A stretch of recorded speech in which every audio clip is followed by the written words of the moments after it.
ತರಲೆ ಮಕ್ಕಳಿಂದ ಹೇಗೆ ಸುಮ್ಮನೆ ತಾಪತ್ರಯಗಳ ಆಗತ್ತೆ, ಅದು ಕೂಡ ಅಂತಿಂತ ದೊಡ್ಡ ತಪ್ಪಲ್ಲ, ಅಂದ್ರೆ ತುಂಬಾ ಘೋರವಾದಂತ ಅಪಾಯಗಳಿಂತದ್ದಾಗತ್ತೆ. ಈ ಬಗ್ಗೆ ವಿಶೇಷ ಕಾರ್ಯಕ್ರಮವನ್ನ, ಇದು ಪೋಷಕರು ಬೆಚ್ಚಿ ಬೀಳುವಂತ ಸುದ್ದಿ. ನಿಮ್ಮ ಮಕ್ಕಳ ಬಗ್ಗೆ ನಿಮಗಿರಲಿ ಎಚ್ಚರ. ಅಪ್ಪ ಅಮ್ಮನ ಆತ್ಮೀಯ ಫೋಟೋ ವೈರಲ್, ವಿಡಿಯೋದಿಂದ ಬ್ಲಾಕ್ ಮೇಲ್ ಮಾಡಿದ ಫ್ರೆಂಡ್. ಇದೇ ಹೊತ್ತಿನ ವಿಶೇಷ ಕಾರ್ಯಕ್ರಮ ತರ್ಲೆ ಮಗ ಸುಮ್ನೆ ತಾಪತ್ರಯ.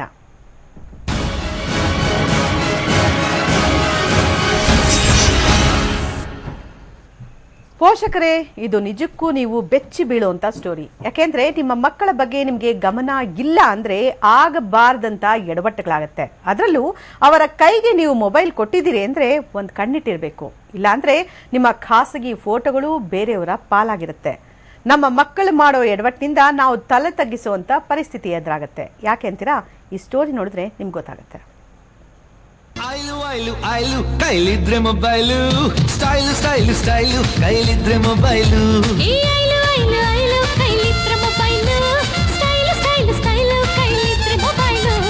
ಐಲು ಐಲು ಐಲು ಕೈಲಿದ್ರೆ ಮೊಬೈಲ್, ಸ್ಟೈಲ್ ಸ್ಟೈಲ್ ಕೈಲಿದ್ರೆ ಮೊಬೈಲ್. ಈ ಸಾಂಗ್ ದೊಡ್ಡವರ ಕೈಗೆ ಮೊಬೈಲ್ ಬಂದ್ಮೇಲೆ ಹೇಗೆ 3 ಹೊತ್ತು ಅವರು ಮೊಬೈಲ್ ನಲ್ಲಿ ಮುಳುಗಿ ಹೋಗಿದ್ದಾರೆ ಅನ್ನೋದನ್ನ ತೋರಿಸೋಕೆ ಅಂತ ಚಿತ್ರೀಕರಿಸಿದ ಹಾಡು. ಆದ್ರೆ ಈ ಹಾಡು ಈಗ ಚಿಕ್ಕ ಮಕ್ಕಳಿಗೂ ಕೂಡ ಅನ್ವಯವಾಗುವಂತಾಗಿದೆ. ಟ್ರೆಂಡ್ ಬದಲಾಗಿದೆ. ಸ್ಮಾರ್ಟ್ ಫೋನ್ಗಳನ್ನ ದೊಡ್ಡವರಿಗಿಂತ ಚೆನ್ನಾಗಿ ಮಕ್ಕಳು ಆಪರೇಟ್ ಮಾಡ್ತಿದ್ದಾರೆ. ಇದೇ ರೀತಿ ಫೇಸ್ಬುಕ್ ಚಾಟಿಂಗ್ ಅಂತ 24 ಗಂಟೆ ಕಾಲಹರಣ ಮಾಡ್ತಿದ್ದ ತರಲೆ ಮಗನೊಬ್ಬ ಸೋಷಿಯಲ್ ನೆಟ್ವರ್ಕ್ ನಲ್ಲಿ ಅಪ್ಪ ಅಮ್ಮನ ಮಾನವನ್ನೇ ಹರಾಜು ಹಾಕಿದ್ದಾನೆ.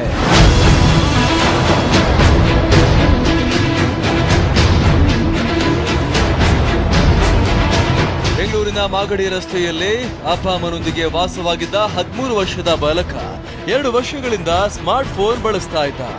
ಫೇಸ್ಬುಕ್ ಅಕೌಂಟ್ ತೆರೆದು ಮೆಸೆಂಜರ್ ಮೂಲಕ ಅಪರಿಚಿತರ ಬಳಿ ಚಾಟಿಂಗ್ ಮಾಡ್ತಾ ಇದ್ದಂತೆ. ಅದರಂತೆ ಬಾಲಕನಿಗೆ ತೇಜಲ್ ಪಟೇಲ್ ಅನ್ನುವ ಸ್ನೇಹಿತನ ಪರಿಚಯವಾಗಿದ್ದು, ಯಾವಾಗಲೂ ಇವನೊಂದಿಗೆ ಚಾಟ್ ಮಾಡ್ತಾ ಇದ್ದ. ಈತನ ವೀಕ್ನೆಸ್ ಬಳಸಿಕೊಂಡ ತೇಜಲ್ ಹುಡುಗಿಯರ ಬೆತ್ತಲೆ ಫೋಟೋಗಳನ್ನ ಕಳಿಸೋದು, ಅಶ್ಲೀಲವಾಗಿ ಮೆಸೇಜ್ ಮಾಡಿ ತಲೆ ಕೆಡಿಸುವುದು ಮಾಡಿದ್ದಾನೆ. ಎಲ್ಲ ಆದ್ಮೇಲೆ ನಿನ್ನದೇ ಬೆತ್ತಲೆ ಫೋಟೋ ಹಾಕುವಂತ ಪೀಡಿಸಿ ಬಾಲಕನ ನ್ಯೂಡ್ ಫೋಟೋಸ್ ಅನ್ನ ಕಳುಹಿಸಿಕೊಂಡಿದ್ದಾನಂತೆ. ಇಷ್ಟೆಲ್ಲ ಆದ್ಮೇಲೆ ನಿಮ್ಮ ಮನೆಯವರ ಬೆತ್ತಲೆ ಫೋಟೋ ಹಾಕುವಂತ ಕೂಡ ತೇಜಲ್ ದುಂಬಾಲು ಬಿದ್ದಿದ್ದಾನೆ.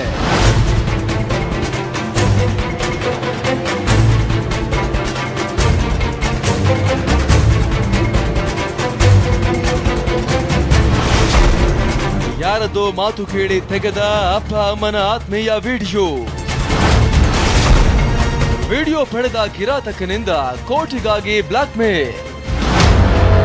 ಈ ಪ್ರಕರಣ ಬೆಳಕಿಗೆ ಬಂದಿದ್ದೆ ಇಷ್ಟೆಲ್ಲ ಆದ್ಮೇಲೆ. ತೇಜಲ್ ಮಾತನ್ನ ಕೇಳಿದ ಬಾಲಕ ತನ್ನ ಫೋಟೋ ಮಾತ್ರವಲ್ಲದೆ ಅಪ್ಪ ಅಮ್ಮನ ಸರಸ ಸಲ್ಲಾಪದ ವಿಡಿಯೋಗಳ ಚಿತ್ರೀಕರಣ ಮಾಡಿದ್ದಾನೆ. ಬಳಿಕ ಮೆಸೆಂಜರ್ ಮೂಲಕ ತೇಜಲ್ಗೆ ಕಳಿಸಿದ್ದಾನೆ.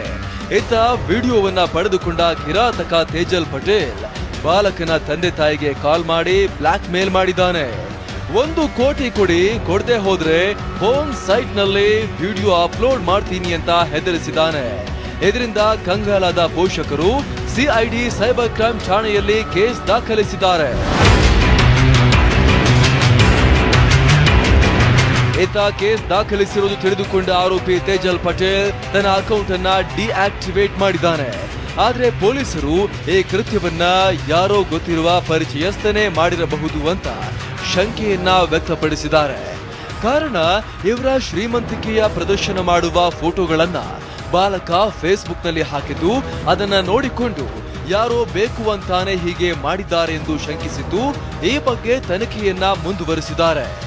ಒಟ್ಟಾರೆ ತಿಳಿದೋ ತಿಳಿಯದೇನೋ ಬಾಲಕ ಮಾಡಿರುವ ಕೆಲಸಕ್ಕೆ ಪೋಷಕರು ಸಂಕಷ್ಟವನ್ನ ಎದುರಿಸ್ತಿರೋದು ದುರಂತ. ನಿಮ್ಮ ಮನೆಯಲ್ಲೂ ಇಂತಹ ತರಲೆ ಮಕ್ಕಳಿದ್ರೆ ಅವರ ಮೇಲೆ ನಿಗಾ ಇಡಿ. ವಿಷ್ಣು ಪ್ರಸಾದ್, TV9 ಬೆಂಗಳೂರು. ನೋಡಿ, ಈಗ ನೋಡಿದಂಥ ಸ್ಟೋರಿ ನಿಜಕ್ಕೂ ಕೂಡ ಎಲ್ಲರಿಗೂ ಬೆಚ್ಚಿ ಬೀಳಿಸುವಂಥ ಸ್ಟೋರಿ. ಯಾಕೆಂದರೆ ಮಕ್ಕಳು ಸುಮ್ಮನಾಗಲಿ ಅಂತ ಹೇಳಿ ಮೊಬೈಲ್ಗಳನ್ನು ಸುಮಾರು ಜನ ಮನೆಗಳಲ್ಲಿ ಕೊಡ್ತಾರೆ. ತಂದೆ ತಾಯಿ ಮಕ್ಕಳು ಸುಮ್ಮನೆ ಕೂತಿದ್ರೆ ಸಾಕು, ಗಲಾಟೆ ಮಾಡಬಾರ್ದು ಅಂತ ಹೇಳಿ ಮೊಬೈಲ್ಗಳನ್ನ ಕೊಡ್ತಾರೆ. ಇಂಥ ಮೊಬೈಲ್ಗಳನ್ನು ಕೊಟ್ಟಾಗ ಅದರಲ್ಲೂ ಕೂಡ ಇಂಟರ್ನೆಟ್ ಸೌಲಭ್ಯ ಏನಾದರೂ ಇದ್ದಾಗ ಇಂಥ ಅವಘಡಗಳು ಆಗ್ಬಿಡುತ್ತೆ ಅನ್ನುವಂಥದ್ದು ನಿಜಕ್ಕೂ ಕೂಡ ಇದು ತುಂಬ ಶಾಕಿಂಗ್ ಆದಂಥ ಸುದ್ದಿ ಅಂತಲೇ ಹೇಳ್ಬೋದು. ಈ ಬಗ್ಗೆ ಮಾತನಾಡಲಿಕ್ಕೋಸ್ಕರ ನಮ್ಮ ಜೊತೆಗಿದ್ದಾರೆ DIG IPS officer D Roopa ಅವರು. ಹಾಗೆಯೇ ನಮ್ಮ ಜೊತೆಗಿದ್ದಾರೆ ಡಾಕ್ಟರ್ ರಘು, ಮಕ್ಕಳ ಮನಃಶಾಸ್ತ್ರಜ್ಞರು. ಇನ್ನು ಲಿಟಲ್ ಫ್ಲವರ್ ಶಾಲೆಯಿಂದ ಶಿಕ್ಷಕಿ ನಮ್ಮ ಜೊತೆಗೆ ಗಾಯತ್ರಿ ಇದ್ದಾರೆ. ಹಾಗೆಯೇ ಮೈಸೂರು ಸ್ಟುಡಿಯೋದಲ್ಲಿ ನಮ್ಮ ಜೊತೆಗೆ ಇರ್ತಾರೆ ಪೋಷಕರ ಸಲಹೆಗಾರರಾದ ಡಿ ಶ್ರೀಹರಿ ಅವರು. ಎಲ್ಲ ಜೊತೆಗೂ ನಾನು ಮಾತಾಡ್ತೀನಿ. ಮೊದಲಿಗೆ ಎಲ್ಲರಿಗೂ ನಮಸ್ಕಾರ, ಕಾರ್ಯಕ್ರಮಕ್ಕೆ ಸ್ವಾಗತ. ಮೊದಲಿಗೆ ರೂಪಾ ಮೇಡಮ್, ನಿಮ್ಮಿಂದಾನೇ ಶುರು ಮಾಡ್ತೀನಿ. ನೋಡಿ, ಇಂಥ ಒಂದು ಕೇಸ್ ದಾಖಲಾಗಿದೆ. ನೀವು ತುಂಬ ಸ್ಟೋರಿಗಳನ್ನ ನೋಡಿರ್ತೀರ, ಈ ಥರದ್ದು ತನಿಖೆಗಳಾಗಿರುತ್ತೆ, ಆ್ಯಕ್ಷನ್ ಕೂಡ ತಗೊಂಡಿರ್ತೀರ. ಸೊ ಮಕ್ಕಳು ಮೊಬೈಲ್ ಯೂಸ್ ಮಾಡೋದು ಇಂಥ ಅವಘಡಗಳಾಗುತ್ತೆ ಅಂದರೆ ನಿಜಕ್ಕೂ ಹೆದರ್ಕೊಳ್ಳುವಂಥ ಒಂದು ಸುದ್ದಿ ಅಂತ ಹೇಳ್ಬೋದು. ಹೌದು, ಈಗ ನೀವೇ ಹೇಳ್ದಾಗೆ ಈಗಿನ ಮಕ್ಕಳು ಮಾತು ಕೇಳಲ್ಲ. ನಮ್ಮ ಜನ್ರೇಷನ್ನೇ ಬೇರೆ, ಈಗಿನ ಜನ್ರೇಷನ್ ಬೇರೆ, ನಮ್ಮ ಪೇರೆಂಟ್ಸ್ ಜನ್ರೇಷನ್ನೇ ಇನ್ನೂ ಬೇರೆ. ನಮ್ಮ ಕಾಲದಲ್ಲಿ ಇದ್ದಷ್ಟು ರೆಸ್ಪೆಕ್ಟು, ಒಬೀಡಿಯನ್ಸು ಪೇರೆಂಟ್ಸ್ಗೆ ಇದ್ದಷ್ಟು ಈಗಿನ ಮಕ್ಕಳು ಯಾವುದಕ್ಕೂ ಕೇಳಲ್ಲ. ಏನಾದರೂ ಒಂದು ಬೇಕಂತ ಹಠ ಹಿಡಿದ್ರೆ ಇಲ್ಲ, ಅದಕ್ಕೊಂದು 100 ಸಲ ವಾದಿಸ್ತಾರೆ, ಯಾಕೆ ಮಾಡಬಾರ್ದು, ಅಲ್ಲಿಗೆ ಯಾಕೆ ಹೋಗಬಾರ್ದು, ಇದ್ಯಾಕೆ. ಹಾಗಾಗಿ ಈ ಜನ್ರೇಷನ್ನೇ ಡಿಫ್ರೆಂಟ್ ಇರೋದ್ರಿಂದ ನಾವು ಇನ್ನೂ ಎಕ್ಸ್ಟ್ರಾ ಕೇರ್ ತಗೋಬೇಕಾಗತ್ತೆ. ಈಗ ಹೇಗೆ ನಾವು ಸ್ಕೂಲಿಗೆ ಕಳಿಸಿ ಮನೆಗೆ ವಾಪಸ್ ಬರೋ ತನಕ ನಾವು ಹೇಗೆ ವರಿ ಮಾಡ್ತಿರ್ತೀವಿ parents, once a parent always a parent. ಒಂದ್ಸಲ ಮಕ್ಕಳಂತಾದ್ರೆ ಅದು ಯಾವತ್ತೂ ನೆವರ್ ಎಂಡಿಂಗ್ ಪ್ರಾಸೆಸ್, ಕೇರ್ ಮಾಡೋದ್ ಬಗ್ಗೆ, ಕಾಳಜಿ ಇಟ್ಕೊಳ್ಳೋ ಬಗ್ಗೆ. ಸೊ ಹೇಗೆ ನಾವು ಹೊರಗೆ ಹೋದಾಗ ಎಲ್ಲಿ ಹೋಗ್ತಾರೋ ಏನೋ ಒಂದು ಗಮನ ಇಟ್ಟಿರ್ತೀವೋ, ಅದೇ ರೀತಿ ಆನ್ಲೈನ್ ಬಿಹೇವಿಯರ್ ಕೂಡ ನಾವು ಗಮನ ಇಡಬೇಕಾಗತ್ತೆ. ಯಾಕಂದ್ರೆ ಆನ್ಲೈನ್ ಜಗತ್ತು ಏನೋ ಬಿಡು ಮಾಡ್ಕೋತಾರೆ ಅಂತ ಪೇರೆಂಟ್ಸ್ ಅನ್ಕೋತಿರ್ಬೋದು, ಬಟ್ ಅದರಲ್ಲಿ ರಿಯಲ್ ಜಗತ್ನಲ್ಲಿ ಆಗೋ ಅಷ್ಟು ಅನಾಹುತಗಳು ಅಲ್ಲಿಂದನೇ ಸ್ಟಾರ್ಟ್ ಆಗತ್ತೆ ಎಷ್ಟೋ ಸಲ. ಫಾರ್ ಎಕ್ಸಾಂಪಲ್ ಬುಲ್ಲಿಂಗ್ ಇರ್ಬೋದು. ಈವನ್ ಈ ತರ ಈ ಇನ್ಸಿಡೆಂಟ್ ಅಲ್ಲಿ ಏನ್ ಮಾಡ್ಕೊಂಡಿದ್ದಾರೆ, ಒಬ್ಬ ಸ್ಟ್ರೇಂಜರ್ ಜೊತೆ ಫ್ರೆಂಡ್ಸ್ ಮಾಡ್ಕೊಂಡ್ಬಿಟ್ಟು ಫೇಸ್ಬುಕ್ ಅಲ್ಲಿ ಅವನನ್ನ ಮಗುನ ಹೆದರಿಸಿರೋದು, ಅಶ್ಲೀಲ ಚಿತ್ರಗಳನ್ನು ಬೇಡವಾದ್ರೂ ಕೂಡ ಕಳ್ಸಿರೋದು, ಇನಿಷಿಯೇಟ್ ಮಾಡೋದು. ಇದಷ್ಟೇ ಅಲ್ಲ, ಕೆಲವು ಸತಿ ಡ್ರಗ್ಸ್, ಆಲ್ಕೋಹಾಲ್ ಇದ್ರ ಬಗ್ಗೆ ಕೂಡ ಮಾಹಿತಿಗಳು ಸಿಕ್ಬೋದು ಮಕ್ಕಳಿಗೆ. ಅವರು ಅದಕ್ಕೆ ಹೋಗಿ ಅದ್ರ ದಾಸರಾಗ್ಬೋದು. ಇಲ್ಲ ವೈಟಲ್ ಇನ್ಫಾರ್ಮೇಶನ್ ತಗೊಂಡ್ಬಿಡ್ಬೋದು ಆ ಮನುಷ್ಯ, ಏನು ಕಿಡ್ಸ್ ಇಂದ ತಗೊಂಡು ಅವರನ್ನು ಕಿಡ್ನಾಪ್ ಮಾಡೋದಾಗ್ಲಿ ಅಥವಾ ಫಾಲೋ ಮಾಡೋದಾಗ್ಲಿ, ಕಿಡ್ನಾಪ್ ಮಾಡಿ ರ್ಯಾನ್ಸಮ್ ಮಾಡೋದಾಗ್ಲಿ, ಅಥವಾ ಅವ್ರ ಪೇರೆಂಟ್ಸೇ ವೈಟಲ್ ಇನ್ಫಾರ್ಮೇಶನ್ ಈಗಿಲ್ಲ ಆದ ಹಾಗೆ ಇರ್ಬೋದು, ಅಥವಾ ಅವ್ರ ಬ್ಯಾಂಕ್ ಅಕೌಂಟ್ಸ್ ತಗೊಂಡ್ ಬಾ ಅಂತ ಅನ್ನೋದು, ಅಲ್ಲಿಂದ ದುಡ್ಡು ಇದು ಹೋಗೋದು, ಎಲ್ಲ ರೀತಿಯ ಅನಾಹುತಗಳು ನಡೆಯುತ್ತೆ. ಪ್ಲಸ್ ಮಕ್ಕಳಿಗೆ ಅರ್ಥ ಆಗೋಲ್ಲ, ಏನನ್ಕೋತಾರೆ ಆನ್ಲೈನ್ ಬಿಹೇವಿಯರ್ ಅಲ್ಲಿ ಏನ್ ಹೆಚ್ಚು ಏನು ಆಗೋದಿಲ್ಲ ಅಂತ ಅನ್ಕೊಂಡಿರ್ತಾರೆ. ಆದ್ರೆ ಮಕ್ಕಳೇ ಸಫರ್ ಆಗೋದು ಜಾಸ್ತಿ. ಈಗ ಯಾರಾದ್ರೂ ನಮ್ಗೇನಾದ್ರೂ ಬೈದ್ರೆ ನಾವು ಅಡಲ್ಟ್ಸ್ ನಾವು ಅದನ್ನ ಬೇರೆ ರೀತಿಲಿ ತಗೊಂಡು ಅದನ್ನ ಬಿಟ್ಟು ಹಾಕ್ತಿವಿ. ಬಟ್ ಮಕ್ಕಳು ಹಾಗಲ್ಲ, ತುಂಬಾ ಸೆನ್ಸಿಟಿವ್ ಇರ್ತಾರೆ. ಯಾರಾದ್ರೂ ಒಬ್ರು ಬುಲಿ ಮಾಡಕ್ ಸ್ಟಾರ್ಟ್ ಮಾಡಿದ್ರೆ, ಅವರನ್ನ ಹ್ಯಾರಸ್ ಮಾಡಕ್ ಸ್ಟಾರ್ಟ್ ಮಾಡಿದ್ರೆ, ಅದನ್ನ ಬೇರೆಯವ್ರಿಗೆ ಹೇಳ್ದೇನೆ ತಮ್ಮಲ್ಲೇ ಅದ್ಮಿಟ್ಕೊಂಡು ಅವ್ರು ಏನ್ ಮಾಡ್ತಾ ಇದಾರೆ ಅದ್ರ ಪ್ರಕಾರ ನಡ್ಕೊಂಡು ಹೋಗುವಂತ, ಸಹಿಸ್ಕೊಂಡು ಹೋಗುವಂತ ಒಂದು ಹೆದರಿಕೆಯಿಂದ, ಹೇಳಿದ್ರೆ ಎಲ್ಲಿ ಮತ್ತೇನಾದ್ರೂ ಆಗತ್ತೋ ಅಂತ they give in to those people. So ಈ ರೀತಿ ಅನಾಹುತಗಳು ತುಂಬಾ ಆಗತ್ತೆ. ಹಾಗಾಗಿ ಪೇರೆಂಟ್ಸ್ ಒಂದು ನಿಗಾ ಇಟ್ಟಿರ್ಲೇಬೇಕು, ಕಣ್ಣಿಟ್ಟಿರ್ಲೇಬೇಕು. ಸ್ಪೈ ಕೂಡ ಮಾಡಬಹುದು, ಅದಕ್ಕೆ ಅನೇಕ ಮೆಥಡ್ಸ್ ಕೂಡ ಇದೆ ಮೇಡಮ್. ಅದ್ರ ಬಗ್ಗೆ ಮಾತಾಡ್ತೀನಿ. ಡಾಕ್ಟರ್ ರಘು ಅವರೇ, ನೋಡಿ 13 ವರ್ಷ ಅಂದ್ರೆ ತುಂಬಾ ಚಿಕ್ಕ ಏಜ್. ಮಕ್ಕಳಿಗೆ ಎಷ್ಟೇ ದೊಡ್ಡವರಾದ್ರೂ ಕೂಡ ಅಪ್ಪ ಅಮ್ಮನಿಗೆ ನನ್ನ ಮಗು ಸಣ್ಣ ಮಗುನೇ ಯಾವಾಗ್ಲೂ ನಾನು ಆ ಥರ ಟ್ರೀಟ್ ಮಾಡ್ತಾ ಇರ್ತಾಳೆ. ಆದರೆ ಮಕ್ಕಳಿಂದ ಇಂಥ ಅವಘಡಗಳಾಗತ್ತೆ. ನ್ಯೂಡ್ ಫೋಟೋ ತೆಗಿಯುವಂಥದ್ದು, ಅಪ್ಪ ಅಮ್ಮಂದೇ ವಿಡಿಯೋ ಮಾಡಿ ಕಳಿಸುವಂಥದ್ದು. ಸೊ ನಿರೀಕ್ಷಣೆ ಮಾಡಲ್ಲ ಅಂತ ಅನ್ಸುತ್ತೆ. ಸೊ ಅದನ್ನ ಇವಾಗ ಒಂದು ರೀತಿಯಲ್ಲಿ ಕಲುಷಿತ ಆಗೋದು, ಮೆದುಳು ಅನ್ನೋದು ಕಲುಷಿತ ಆಗ್ಬಿಡುತ್ತೆ, ಮನಸ್ಸು ಅನ್ನೋದು ಕಲುಷಿತ ಆಗೋಗುತ್ತೆ. ಆ ವಯಸ್ಸಲ್ಲಿ ಅಂದ್ರೆ ಎಂಥ ವಯಸ್ಸಲ್ಲಿ ಬೇಗ ಕಲುಷಿತ ಆಗ್ಬೋದು ಅಂತ ಹೇಳ್ತೀರಾ, ಮನಸ್ಸು ತಲೆ ಎಲ್ಲಾನು ಅಂತ? ಮೈಂಡ್ ಕರಪ್ಟ್ ಆಗ್ತಿದೆ ಅಂತ ನೀವು ಹೇಳ್ತಿದ್ದೀರಿ ಕಲುಷಿತ ಅಂತ ಹೇಳಿದಾಗ. ಸಾಮಾನ್ಯವಾಗಿ ಹದಿಹರೆಯದ ವಯಸ್ಸಿನಲ್ಲಿ ಪೇರೆಂಟ್ಸ್ನ ಮಾತನ್ನ ಕೇಳೋದು ಕಡಿಮೆ. ಹೊರಗಿನವ್ರು ಏನು ಹೇಳ್ತಾರೋ ಆ ಮಾತನ್ನ ಕೇಳುವಂಥ ಚಾನ್ಸಸ್ ಜಾಸ್ತಿ. ಇದು ಈ ಜನ್ರೇಷನ್ದು ಇಶ್ಯೂ ಅಲ್ಲ, ಎಲ್ಲ ಜನ್ರೇಷನ್ದು ಇದೇ ಇಶ್ಯೂ ಇರುತ್ತೆ. 12 ವಯಸ್ಸಿನಿಂದ 18-20ನೇ ವಯಸ್ಸಿನವರೆಗೂ ಕೂಡ ಅವರು ಸಾಮಾನ್ಯವಾಗಿ ಹೊರಗಿನವರ ಮಾತು ಜಾಸ್ತಿ ಕೇಳ್ತಾರೆ, ಪೇರೆಂಟ್ಸ್ನ ಮಾತು ಕೇಳುವಂಥ ಚಾನ್ಸಸ್ ಕಡಿಮೆ. ಇಲ್ಲಿ ಏನಾಗುತ್ತೆ ಅಂದರೆ, ಸಾಮಾನ್ಯವಾಗಿ ಮಗು ಹೊರಗಡೆ ಹೋದಾಗ 12 ವರ್ಷದವ್ರು ಇರ್ಬೋದು, 13 ವರ್ಷದವ್ರು ಇರ್ಬೋದು, ಪೇರೆಂಟ್ಸ್ ಸಾಮಾನ್ಯವಾಗಿ ಫಿಸಿಕಲಿ ನಿಗಾ ಇಟ್ಟಿರ್ತಾರೆ. ಎಲ್ಲಿ ಹೋಗ್ತಿದ್ದಾರೆ, ಏನು ಮಾಡ್ತಿದ್ದಾರೆ. ಸಪೋಸ್ ಎಲ್ಲೋ ಒಂದು ಗಂಟೆ ಹೊರಗಡೆ ಹೋಗಿ ಬಂದರು ಅಂದರೆ ತಕ್ಷಣ ವಿಚಾರಿಸ್ತಾರೆ, ಹೋಗ್ಬೇಕಾದ್ರೂ ವಿಚಾರಿಸ್ತಾರೆ, ಎಲ್ಲೋ ಹೋಗ್ತಿದ್ಯಾ ಅಂತ, ಬಂದಿದ ತಕ್ಷಣ ವಿಚಾರಿಸ್ತಾರೆ, ಎಲ್ಲಿಂದ ಬಂದಿದ್ದೆ, ಏನು ಮಾಡ್ತಿದ್ದೆ ಇಷ್ಟೊತ್ತು, ಯಾರನ್ನ ಭೇಟಿ ಮಾಡಿದೆ. ಈ ಓವರ್ಸೈಟ್ ಏನಿದೆ, ನೀವು ಆನ್ಲೈನಲ್ಲಿ ಈ ಓವರ್ಸೈಟ್ನ ಮಾಡೋದನ್ನು ಪೇರೆಂಟ್ಸು ಎಲ್ಲೋ ಒಂದು ಕಡೆ ಮರಿತಾ ಇದ್ದಾರೆ ಅಂತ ಹೇಳ್ಬೋದು. ರೂಪಾ ಮೇಡಮ್ ಹೇಳ್ದಾಗೆ ಏನಂದ್ರೆ ಪ್ರತಿ ಕ್ಷಣನೂ ನಿಗಾ ವಹಿಸ್ಬೇಕು, ಮಕ್ಕಳು ಯಾವ ವಯಸ್ಸು ಅಂತಲ್ಲ, ಅಂದರೆ ಆ ಓವರ್ಸೈಟ್ ಇರಲೇಬೇಕು. ಈ ಒಂದು ಕೇಸ್ನಲ್ಲಿ 13ನೇ ವಯಸ್ಸಿಗೆ ಅಥವಾ 2 ವರ್ಷದಿಂದ ಅವರು ಮಗು ಸ್ಮಾರ್ಟ್ಫೋನ್ ಉಪಯೋಗಿಸ್ತಿತ್ತು ಅಂತ ಹೇಳಿದ್ರು. ನೀವು ಕೂಡ ಇಂಟ್ರೊಡಕ್ಷನ್ ಅಲ್ಲಿ ಹೇಳಿದ್ರಿ 1 ವರ್ಷದ 2 ವರ್ಷದ ಮಗು ಅಳ್ತಾ ಇದ್ರೆ ಸದ್ಯ ಏನು ಗಲಾಟೆ ಮಾಡಿದ್ರೆ ಸುಮ್ಮನೆ ಕೂತಿರಪ್ಪ ಅಂತ ಫೋನ್ ಕೊಟ್ಟು ಕೂಡ್ಸೋದು ಉಂಟು, ಒಂದು ಐಪ್ಯಾಡ್ ಕೊಟ್ಬಿಡೋದು. ಆದರೆ ಅಲ್ಲೂ ಕೂಡ ಓವರ್ಸೈಟ್ ಅಂದ್ರೆ ಏನು? Can you give the mobile without any internet? With internet ಕೊಟ್ರೆ can you not restrict the time restrict ಮಾಡೋದಾದ್ರೆ can you not actually access all the sites that the child has visited?